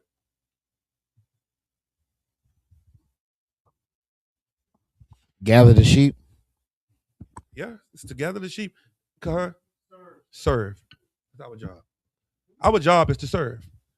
And the people don't know where the servants are. They don't know where the people that serve at. We got more work to do. You understand? We got a whole lot more work to do. And that's why it's important to have a woman that's not a light woman. Because you need someone that's going to support you in the servitude that you have to do. You don't need nobody to look at you and what you're doing and saying, like, oh, you just wasting time. The fact that that young man unalived himself is because we too focused on what everybody else got to say about us. We have to, we got, Christ gave his life. Matter of fact, I got a video I want to show you. Give me, before we go there, give me John 10:7. Come on, sir. John 10:7.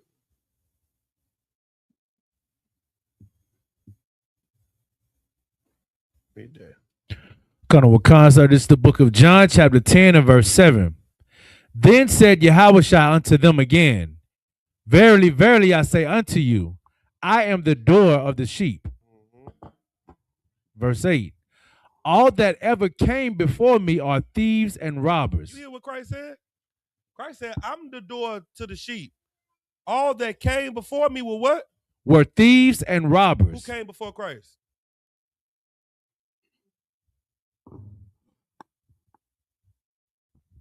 The Pharisees and Sadducees. Yeah, and who else did everybody love? Go ahead. John the Baptist. John the Baptist. John the Baptist was before Christ. John the Baptist is saying, all that came before me are thieves and robbers. Keep going. But the sheep did not hear them. But the what? But the sheep did not hear them. The sheep didn't listen to them. They came, but nobody really understood what they were saying. Keep going. Verse 9. I am the door. By me, if any man enter in, he shall be saved, and shall go in and out and find pasture. I'm the way. And if anybody listens to what I'm saying, then they going to get what they need. That's what we trying to get people to understand. If anybody come up in here and listen, we're going to give them what they need to save their life. But if they don't come, at least the least we can do is present it to them. Put it in their face. Make it to where it's undeniable. Keep going. Verse 10. Man, I can't find this video. The thief cometh not but to steal and to kill and to destroy. What's the thief's job? To steal and to kill and to destroy. The thief cometh not but to kill, steal, and destroy. That's what we see happening in the earth. We are seeing the thief doing what he does. Keep going. I am come that they might have life and that they might have it more abundantly. But I've come that he may have life more abundantly. That's what I've come. That's what you're looking for. This whole thing that we're doing is to have an abundant life. What is abundant life? The riches and all that you want, you're going to get that after you give Christ what he wants. The video I'm trying to find, it's a man that's in the mafia. And the man in the mafia said this. He said, you can't join the mafia unless you do something that's unforgivable. Something you can't come back from. It's like money, money is nothing. Family, friend. You find this video. If you can find it, then I'm going to just stop.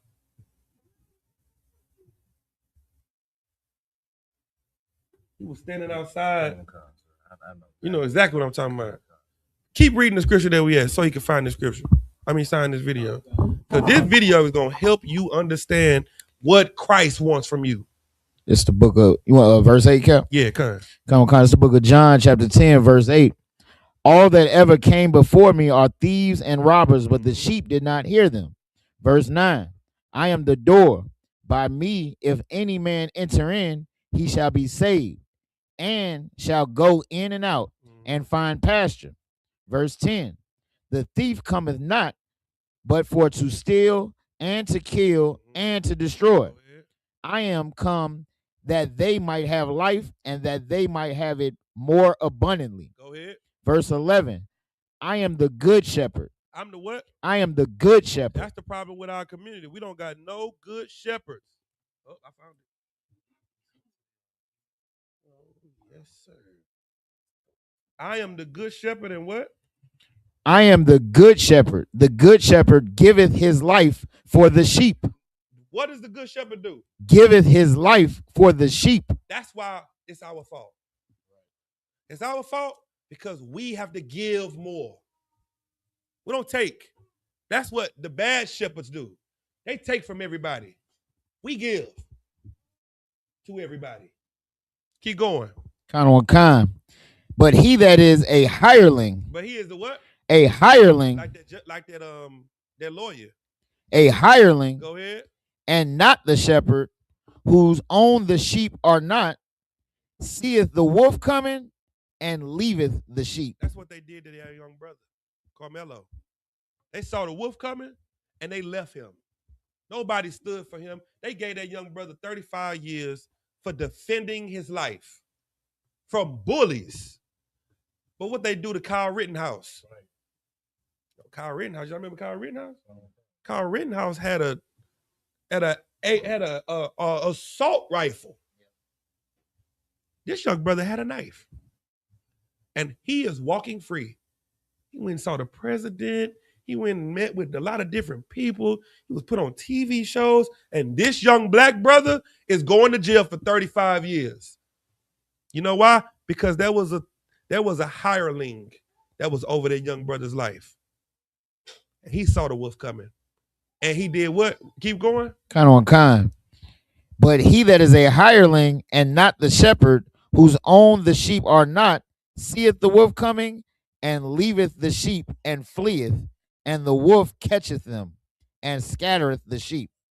That's what's been happening to us for so long.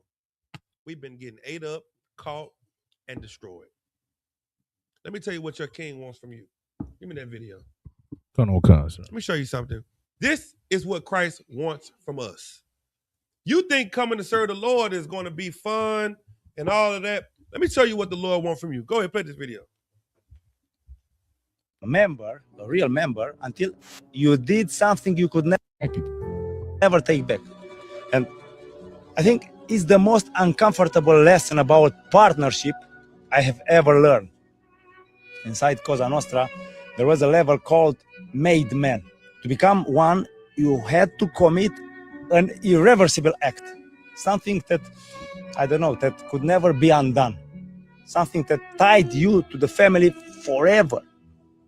And once it was done, there is no exit, no escape, no second thoughts, no going back. You know what the Lord wants from you that you can do, that you can never unreverse, and you can never go back to? You know what he wants you to do?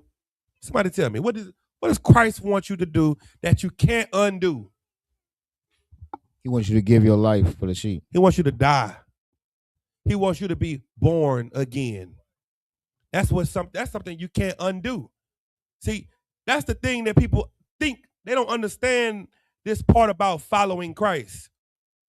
Christ wants you to join the mafia. He wants you to join the disciples. And how did disciples prove to Christ that he was real? That they was real? Peter was hung upside down. And how do you prove to the Most High that you're real? How did Abraham prove? He said, Abraham, take your son upstairs on top of the mountain and sacrifice him to me. What did Abraham say? Come with Kinda with con. Hey boy, come on, let's go up here. I gotta go handle some business. Okay, daddy. What we doing? We finna go get a Lord a sacrifice. That's what we about to do. Oh, okay. Well, where's the lamb? The Lord will provide it. Come on. That's what he said. He took his son that he waited on for 100 years, laid him on the altar, picked up the knife, and the Lord's like, damn, nigga, stop. Okay, good job. I believe you. Now, I can trust you. That's what the Lord wants. How the Lord know he can trust you? Because you said, Lord, I believe in you. As soon as you get mad, you smoke a cigarette. As soon as you get mad, you go back to your old ways. As soon as you get mad, you go right back to what you've always done. Is that somebody you want to trust? Go ahead. Damn, Cap. If I could, like, that's such a heavy thing. I don't know if this is too much of a tangent, but like since we know like Christ was Isaac, did he like being a child and seeing that you was about to get sacrificed by your father? Like that's a whole nother level of like, damn, like my pops really like everything he talking about the Lord. He for real. He for real. He not a hypocrite. He not a Pharisee. My father is about this serving God stuff. Yeah, that's he did. Like, was that how he down? I guess how you said, like he was downloaded it. Like, okay, I know what I got to do now. Like, I gotta. Christ read them records and was like, I understand it now. I see what you want me to do. I see how serious this is to you. Go ahead. So like, could you use that as like a precept for, like, I have to take this cup, or like, yes. You know, yeah, because Christ didn't want to take the cup,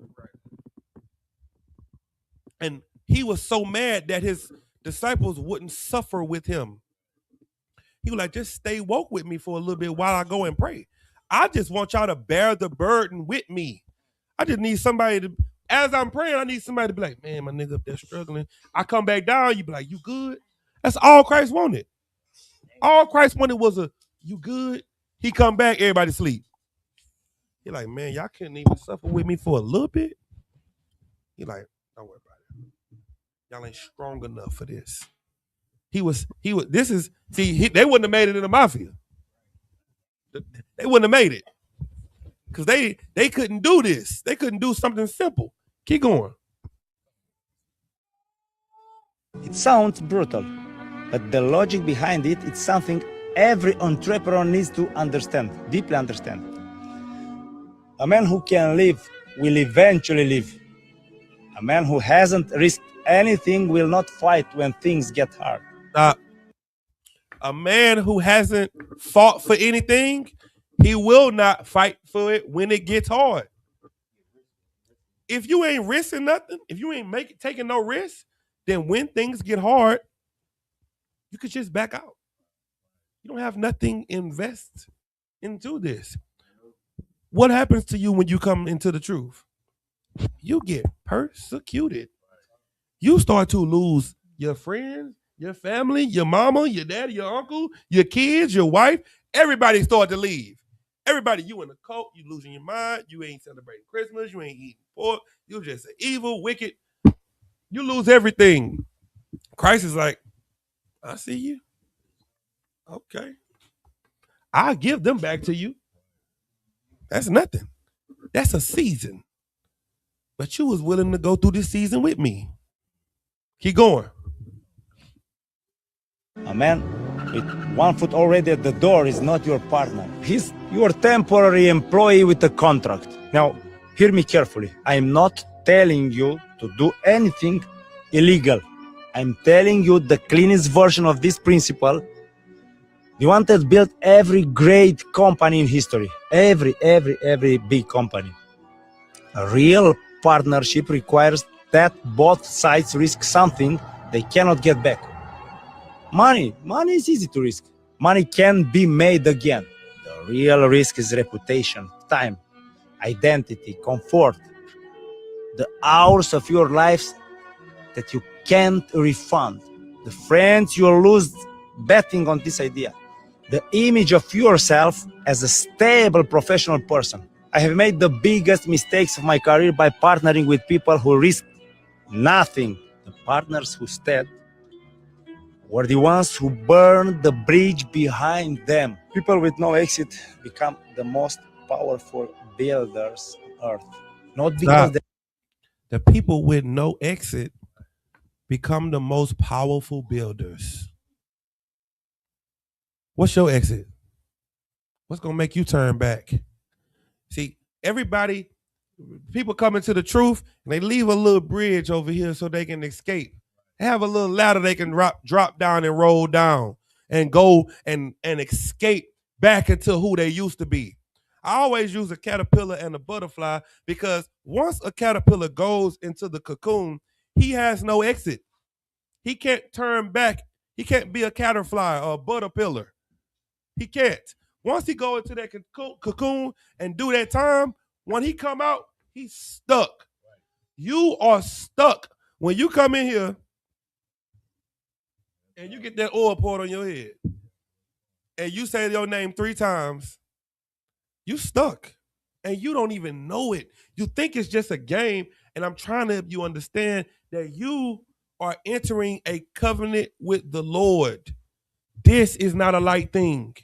Do not take you getting your name in this place as if it's something light, because this is the secret place of the Most High. You shall dwell under the shadow of the Almighty in here.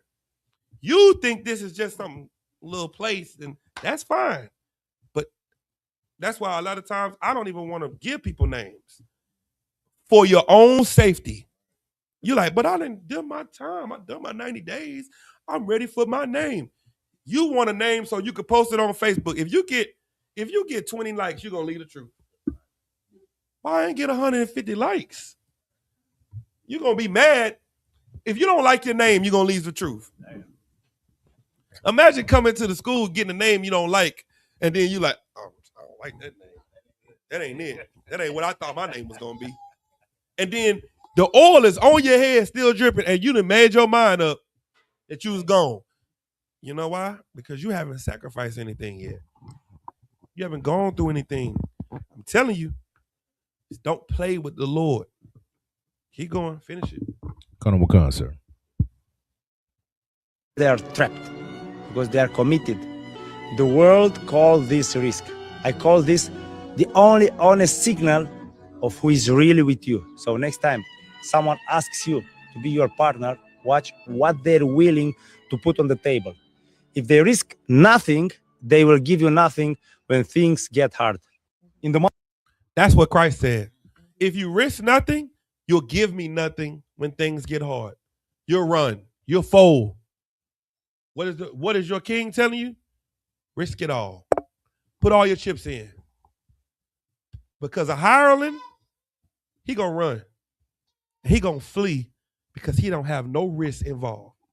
Go ahead. If I could, Cap. So that's why John the Baptist will be leasing the kingdom, because he wouldn't risk his reputation to follow Christ. John the Baptist had the biggest reputation to this day. In 2026, people are still getting baptized to this day. They are getting John's baptism still to this day. John was famous in the nation. Still to this day, he's the most famous. He couldn't give it up. You know how many people that he had loving him? John, oh John, oh John. You know what it didn't do? It didn't save him. John's head was offered up on a platter to a white woman.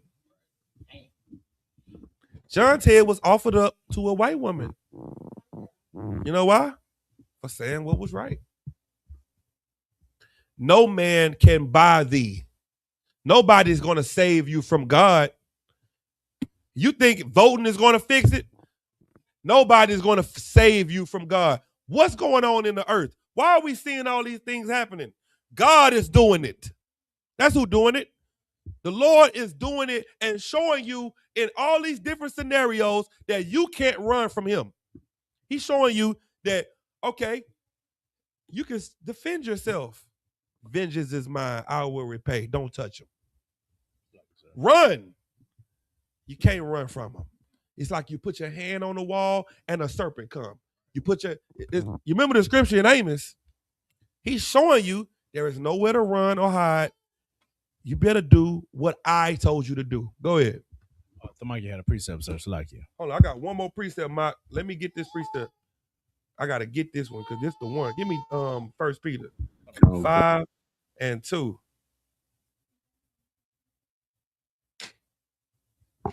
Colonel Wakan, sir, this is the book of 1 Peter, chapter 5 and verse 2. Feed the flock of God. What do you do? Feed the flock of God. You better feed the Lord's flock. Go ahead. Which is among you, taking the oversight thereof, not by constraint, but willingly, not for filthy lucre, but of a ready mind. This is your job in here.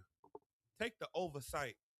Everything that's going on, you should take the oversight of the neighborhood, of the community, of everything around you, and not for filthy lucre. Not for Rolexes, not for new cars, not for that, for the people to have a ready mind. Ready for what?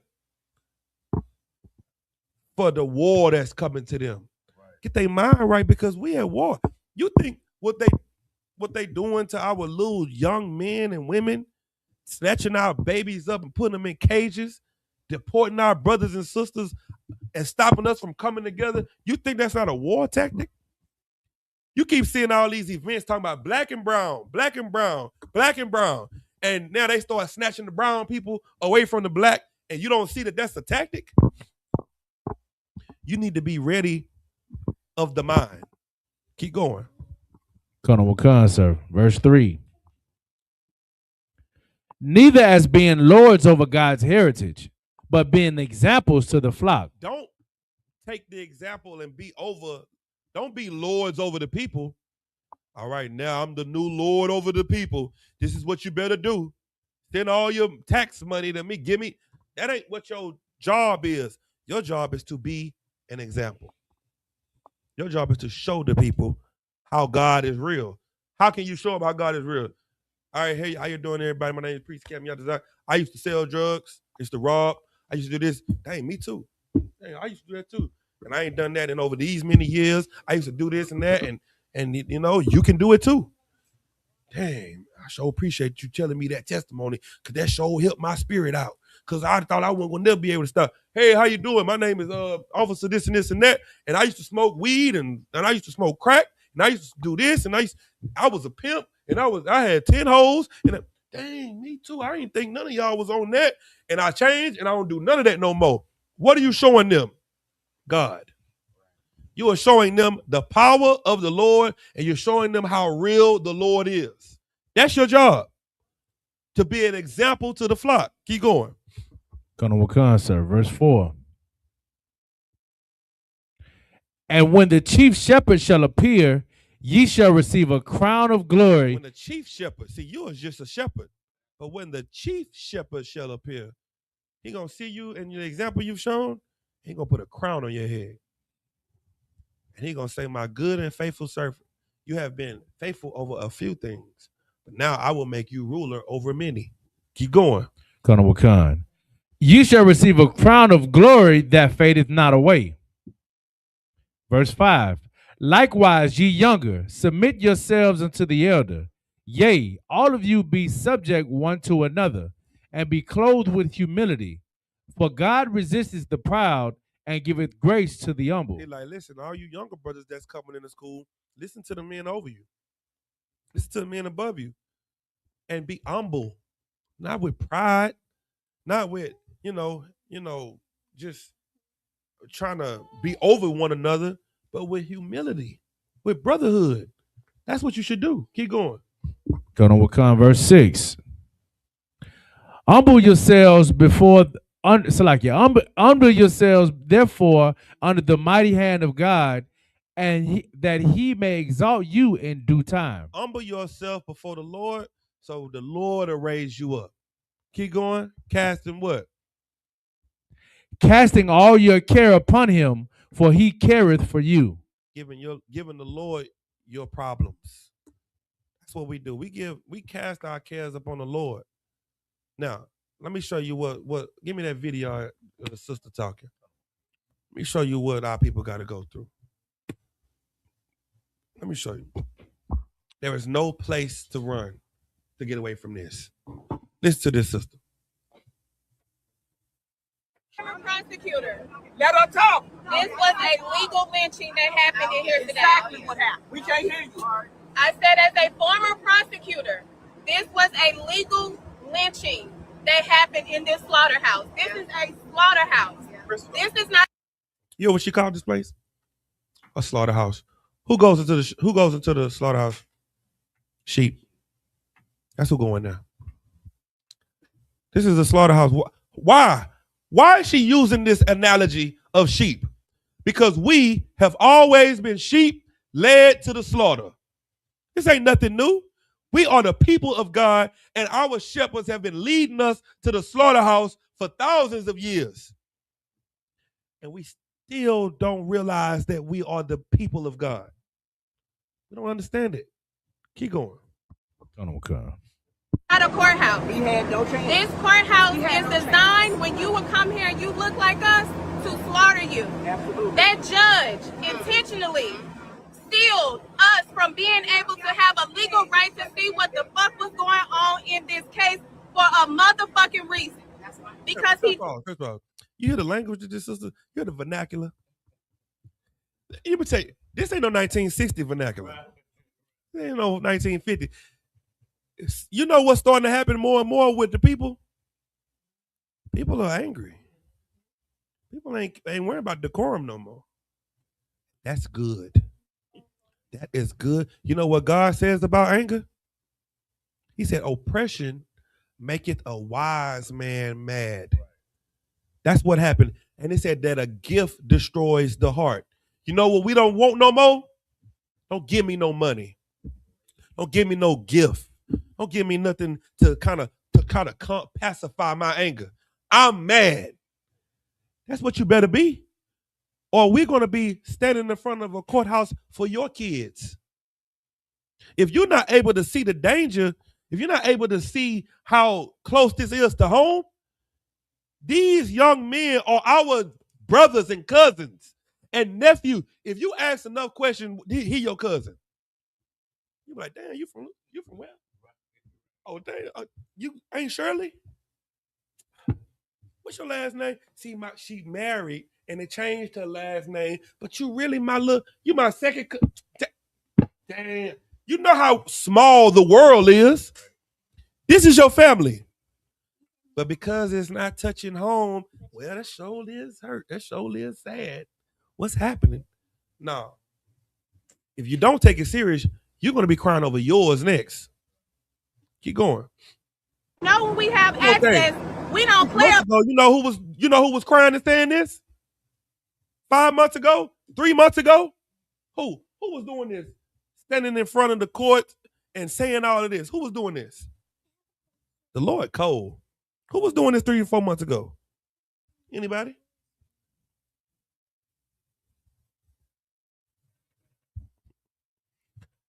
Mexicans. That's who was doing it. Mexicans was getting snatched up by ICE. They had ICE all over the airports. They had ICE all over the train station. And guess what black people were saying?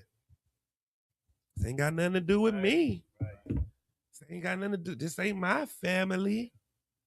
Well, guess what God said? Oh, you need your family to be hurt? Give me the tribe of Judah. Oh, y'all don't care about Issachar and Naphtali and Ephraim. Ephraim lights was out. Manasseh lights is out. The Cubans lights was out all this time. The Puerto Ricans lights was out. And what we doing?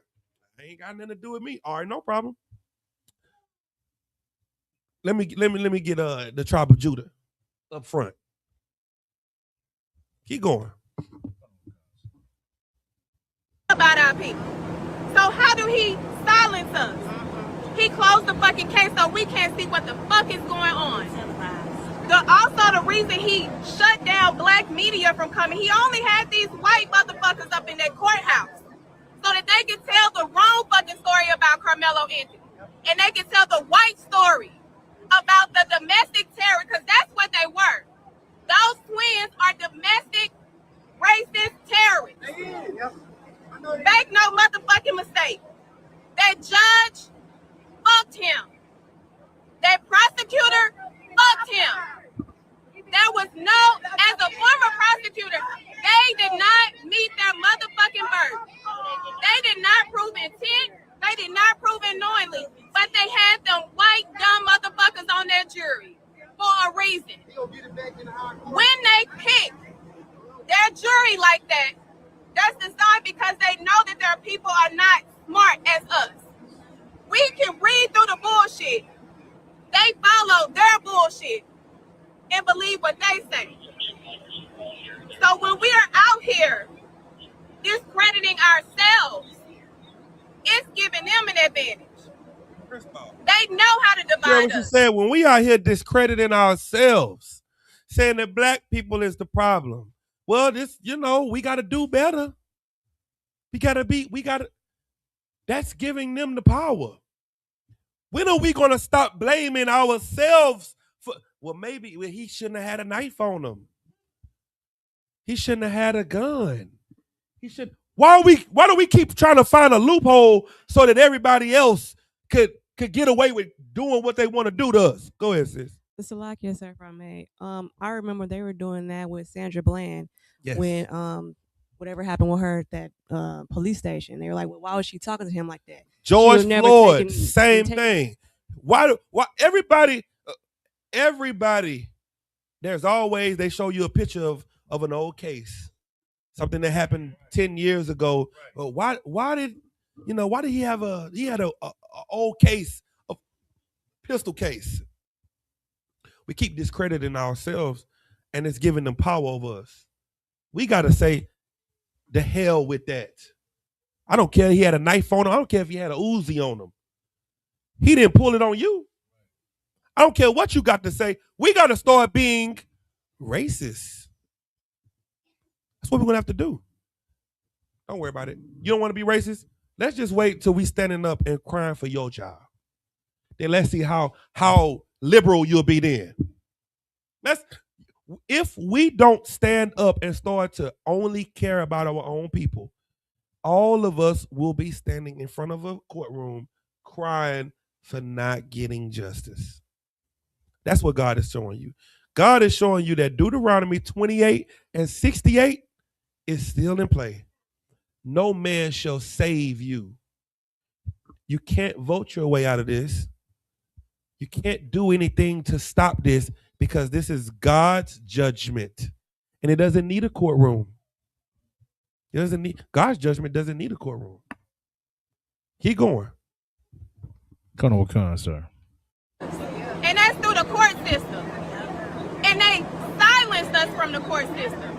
They silenced us from having access. Had these people out here like a fucking Hunger Games to have access to a trial that set Carmelo up to have an unfair advantage. When you see that motherfucking prosecutor, ask him, why do he have a settlement with the civil case for harassing 7 white women at this fucking office? And they still employ him. Can I get some of that? He shouldn't even have a job. He shouldn't even have a job because he's a harasser. He has a job. Why? Because he's white. And everybody working there is his partners. Partners don't fire partners. You know why? Because they're what? What are they? What are they? Racist. That's why. It seems like racism is it seems like it work if you use it. It's like the biggest, it's like the Joker. It's like somebody told you not to play the Joker in the spades game. You playing spades and you got a Joker now. You can't play that because that's a Joker. That's not fair. It's not fair for you to play the Joker. But I mean, I got it. Nope. That's Jokerish. It's Joker. You're wrong. And then they go, Joker. And you like, dang. They played the baby joke on me. I thought I couldn't play the. Nah, I ain't never said you couldn't play the baby joker. The biggest card that you have is the race card. And everybody else is using it. The Asians are using it. They got rights. And they don't vote. The East Indians are using it. Do you know that there's an East Indian side of town everywhere? There's an Asian side of town. There is a Chinatown. Where's the Negro? Where the Negro town at? Huh? You don't got one of them. And you vote. They don't. And nobody calls them racist. When you walk in the nail shop, how many black people do you see in there? And they're not racist. How many? That's the only black people is the customers. But if you have a business that's only with black people, where's the white people? What I'm trying to get you to understand is God gave you if the Lord wanted us all together, then the Tower of Babel would have been perfect. The Lord gave us all different languages because he doesn't even want us all to talk to each other. He said, look, you talk to who you understand. So you like, oh, okay, well, that's who I go over there with them. I said, hey, man, what's going down? Oh, I go over here with him. That's the Lord separated you because he never wanted us all together because he's smarter than you. Because if you put everybody together on top of each other, who carries all the weight? People at the bottom. So you know what the Lord do? The Lord gives everybody their own space. And because you're ignorant, you don't know how the Lord works. Give me Ezekiel 34. This is my last scripture. I'm done. 34:2. Colonel Wakan, sir, this is the book of Ezekiel, chapter 34 and verse 2. Mm-hmm. Son of man, prophesy against the shepherds of Israel. Prophesy and say unto them, thus said the Lord God unto the shepherds, woe be to the shepherds of Israel that do feed themselves. Should not the shepherds feed the flocks? Who was the shepherds supposed to feed? The flocks, not themselves. Imagine you a shepherd and all you doing is making sure you eat, and the sheep out there bye all day and night. They just hungry. But what you doing? Yeah, keep that money coming. You're a horrible shepherd. You're a horrible leader. Keep going. Colonel Wakan, verse 3. Ye eat the fat, and ye clothe ye with the wool. Ye kill them that are fed, but ye feed not the flock. You eat the fat, you clothe yourself in the best, but you don't feed the people that are really hungry. Keep going. Verse 4. The disease have ye not strengthened. You ain't strengthened the people that need strength. Keep going. Neither have you healed them that which was sick. Neither have you bound up that which was broken. Neither have you brought again that which was driven away. Neither have you sought that which was lost. But with force and with cruelty ye have ruled them. You did what? With force and with cruelty have you ruled them. You know what you have done though? You said $1,200. That ain't enough. Go back and get the rest of the money before you come up here. Shut the doors. Everybody shut the doors. That's what you said. You ruled over them. And you told them that what they've given is not enough. Keep going. Verse 5. And they were scattered because there is no shepherd. And they became meat to all the beasts of the field when they were scattered. My sheep wandered through all the mountains and upon every high hill. This is important. Blacks and Hispanics, you wander through all the mountains. You know who the mountains are? The governments. The scriptures say, you look to the hill from which cometh your help, but your help cometh from the Lord. Your help doesn't come from Capitol Hill. Right. Your help doesn't come from Mars Hill. Your help doesn't come from the 7 hills or the mountains. the high governments. That ain't who you look up to. But that's where you're wandering. You're wandering amongst the governments of everybody. So now you in America, you in the UK, you're in London, you're in France, you're in China, you're all over the world looking for the right government to protect you. But my flock, what? Khan. But my flock was scattered upon all the face of the earth, and none did search or seek after them. Because the shepherds ain't looking for the people. Where do we set our schools up at? In the rich part of town? Where do we set up at?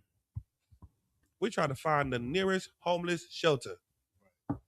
We're like, where are all the crackheads at? Okay, let's find a building right where the crackheads at. Why? Because we're seeking for the sick. We're looking for the diseased. We're looking for the blind and the lame and the people that nobody care about. That's who Christ taught. That's who he was looking for. That's who he had compassion on. Go ahead. Verse 7. Therefore, ye shepherds, hear the word of the Lord. As I live, said the Lord God, surely because my flock became a prey, and my flock became meat to every beast of the field, because there was no shepherd. Neither did my shepherds search for my flock, but the shepherds fed themselves and fed not my flock. That's what we've been seeing all over our community. We became a prey. Everybody eating off of us. Everybody getting rich off of us. And who's feeding them to who? We are being fed to them by the shepherds. They're like, hey, you need some good food? I got some right here. Negroes. Here you go. You need some good food? Let me give you some of these Mexicans. Let me give you some of these Puerto Ricans. There's some good food. I'm telling you, I'm eating off of them. You see me, huh? I'm shining. I got a new jet out there. Man, these niggas are sponsoring all that. Keep going. Verse 9. Therefore, O ye shepherds, hear the word of the Lord. Thus said the Lord God, behold, I am against the shepherds, and I will require my flock at their hand, and cause them to cease from feeding the flock. Neither shall the shepherds feed themselves any more, for I will deliver my flock from their mouth, that they may not be meat for them. Let me tell you what the Lord's doing right now. That's why we got to get out and we got to let everybody know. Verse 28. We got to let everybody know that the Lord is delivering you from the church. The Lord is delivering you out of Christianity and out of Islam and Egyptology and all of that. And now it's time to come home. It's time to come to the good shepherd. Keep going. Verse 28. And they shall no more be a prey to the heathen. To the who? To the heathen. Go ahead. Neither shall the beasts of the land devour them. You know why he called them the beasts of the land? Because when we were in the garden, the Lord called the other nations the beast of the field.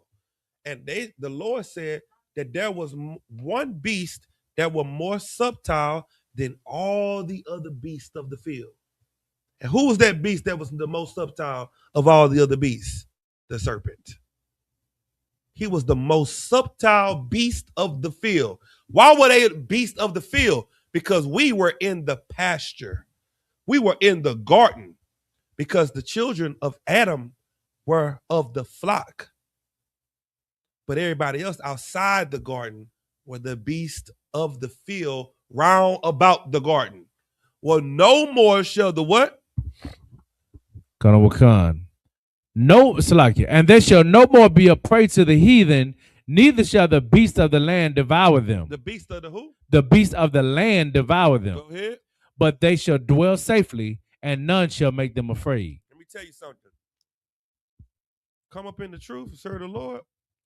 You don't got to be afraid of nothing. You don't have to worry about nothing because the Lord is going to provide all your needs. All you got to do is be in the right place. Right. The Isupk is the right place. We are the home of the truth. We do have the truth. Other Israelite groups say they don't have the truth. We don't say that. We got the truth. Right.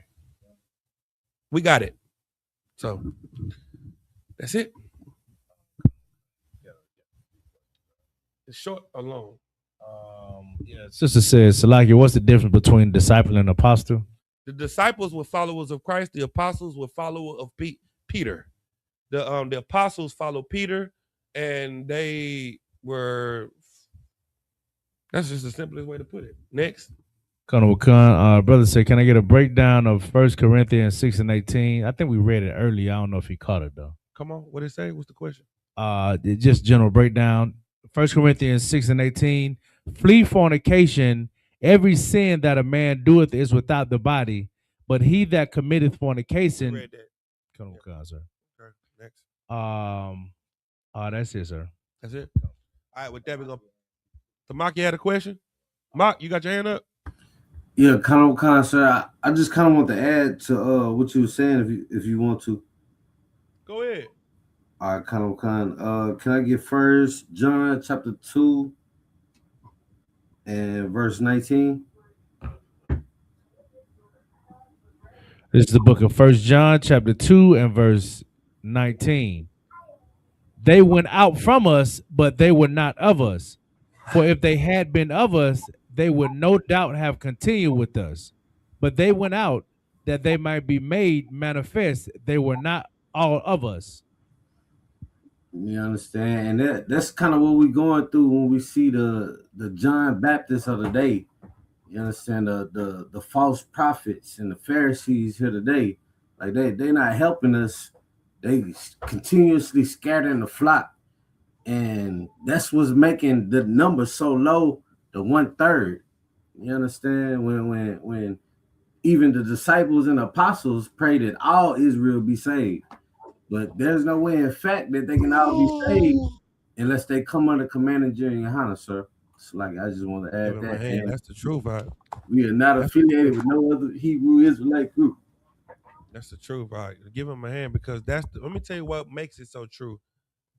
Because everybody is looking for help. And what we're trying to do is stop people from unaliving themselves or self-medicating. Self-medication is what we call today drug addiction. And the only way to stop drug addiction is to give people hope. That's it. That's all they need. We're stronger than white people. We're stronger than everybody else. That's why they don't give you medicine. You get sick, what they tell you? Go take a nap. You be all right. You cool. But when a white man gets sick, they give him the strongest medicine. And he becomes a addict because it's too strong for him. What they tell you? Oh, you'll be all right. You'll be all right. You strong. They know that. They know that you're strong. And that's fine. But now what we're going to do is teach each other how not to be addicts.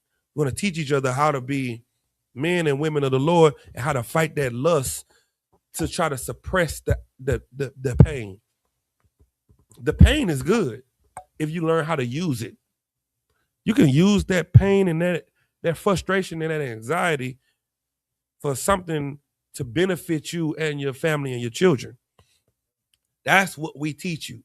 We teach you how to use this thing in you, or we teach you how to use your pain so that you don't become victim to it. That's our job. Yahaji, you got something to say? You good?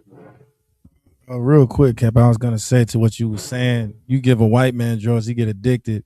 I know it was this one show I used to watch called Shameless, and it was a white man named Frank on there. He was like an old white man, and he would purposely get injured, or when he did get injured, and they gave him like morphine, opioids, methamphetamine, all the biggest, strongest drugs, and he would purposely injure himself to go back, and he got addicted, and he ended up dying from drug addiction. But us, we get ginger ale and some Neosporin, and we right back outside playing. Aloe vera plant. And they tell you to, take a nap and you'll be all right. After you get shot. You get shot, and with the bullet wound, they tell you get your little aloe vera and drink some coconut water or something. So that's it. The war. Good too. That's heavy because like us trying to be like the white man, when we get a little bread, we trying to pull up. We trying to take drugs to cope, and we the ones with all the goddamn problems. That's right. That's right. All right. With that, we're gonna pass the class over to precinct officer Yahaja. Give him a hand.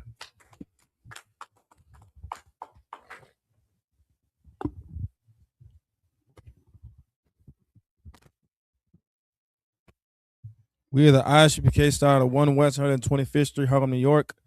Rule for new brother and sister. When a new brother and sister come to the school, they are off limits for 6 months. They are to be saluted only. They are here to shed themselves of the world. If they need transportation, a teacher will arrange it. After 6 months, if a brother or sister has an interest in a particular person, he or she must get permission from the head to speak to a brother or sister. There's another 6 months in which the brother and sister will court each other. After this 6-month period, the brother and sister will get permission from the head to marry. Tithes, which is a commandment which can be found in the book of Numbers, chapter 18, verse 21, and also in the book of Malachi, chapter 3, verses 8 through 10. Means tenth in the Hebrew, ma'asharah. 10% of every penny or any increase the Lord gives you. Give the treasury department or teacher, priest fund, free will offering for priests, not mandatory. Upcoming holy convocations we have.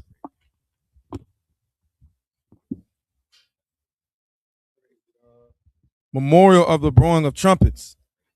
First day of the 7th month, September 11th, 2026. This can also be found in the book of Leviticus, chapter 23, verses 24 and 25. Remind Akim and Aqua to check the bulletin board in the hallway. If anyone wants to become a trooper in the school, to start wearing all black boots, shirt, pants, headband, and or scarf. This concludes security announcements.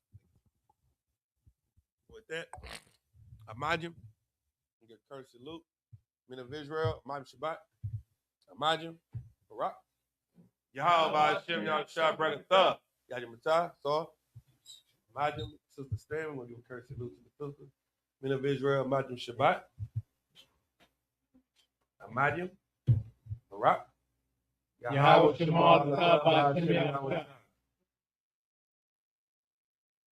Yahweh, Shema, Allah, Bahashem, Yahweh Shah.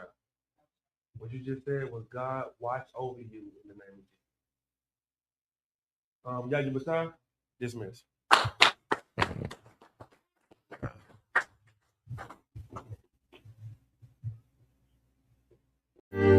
Because when I found this truth, guess what happened? I put my birthday away. When I found this truth, I put the drugs away. When I found this truth, I quit whoring my sisters. When I found this truth, I started becoming a better man and a better person. Because now I know I'm on that narrow path. Now I know I'm on a righteous path. Now I know what I'm doing is going to get me somewhere.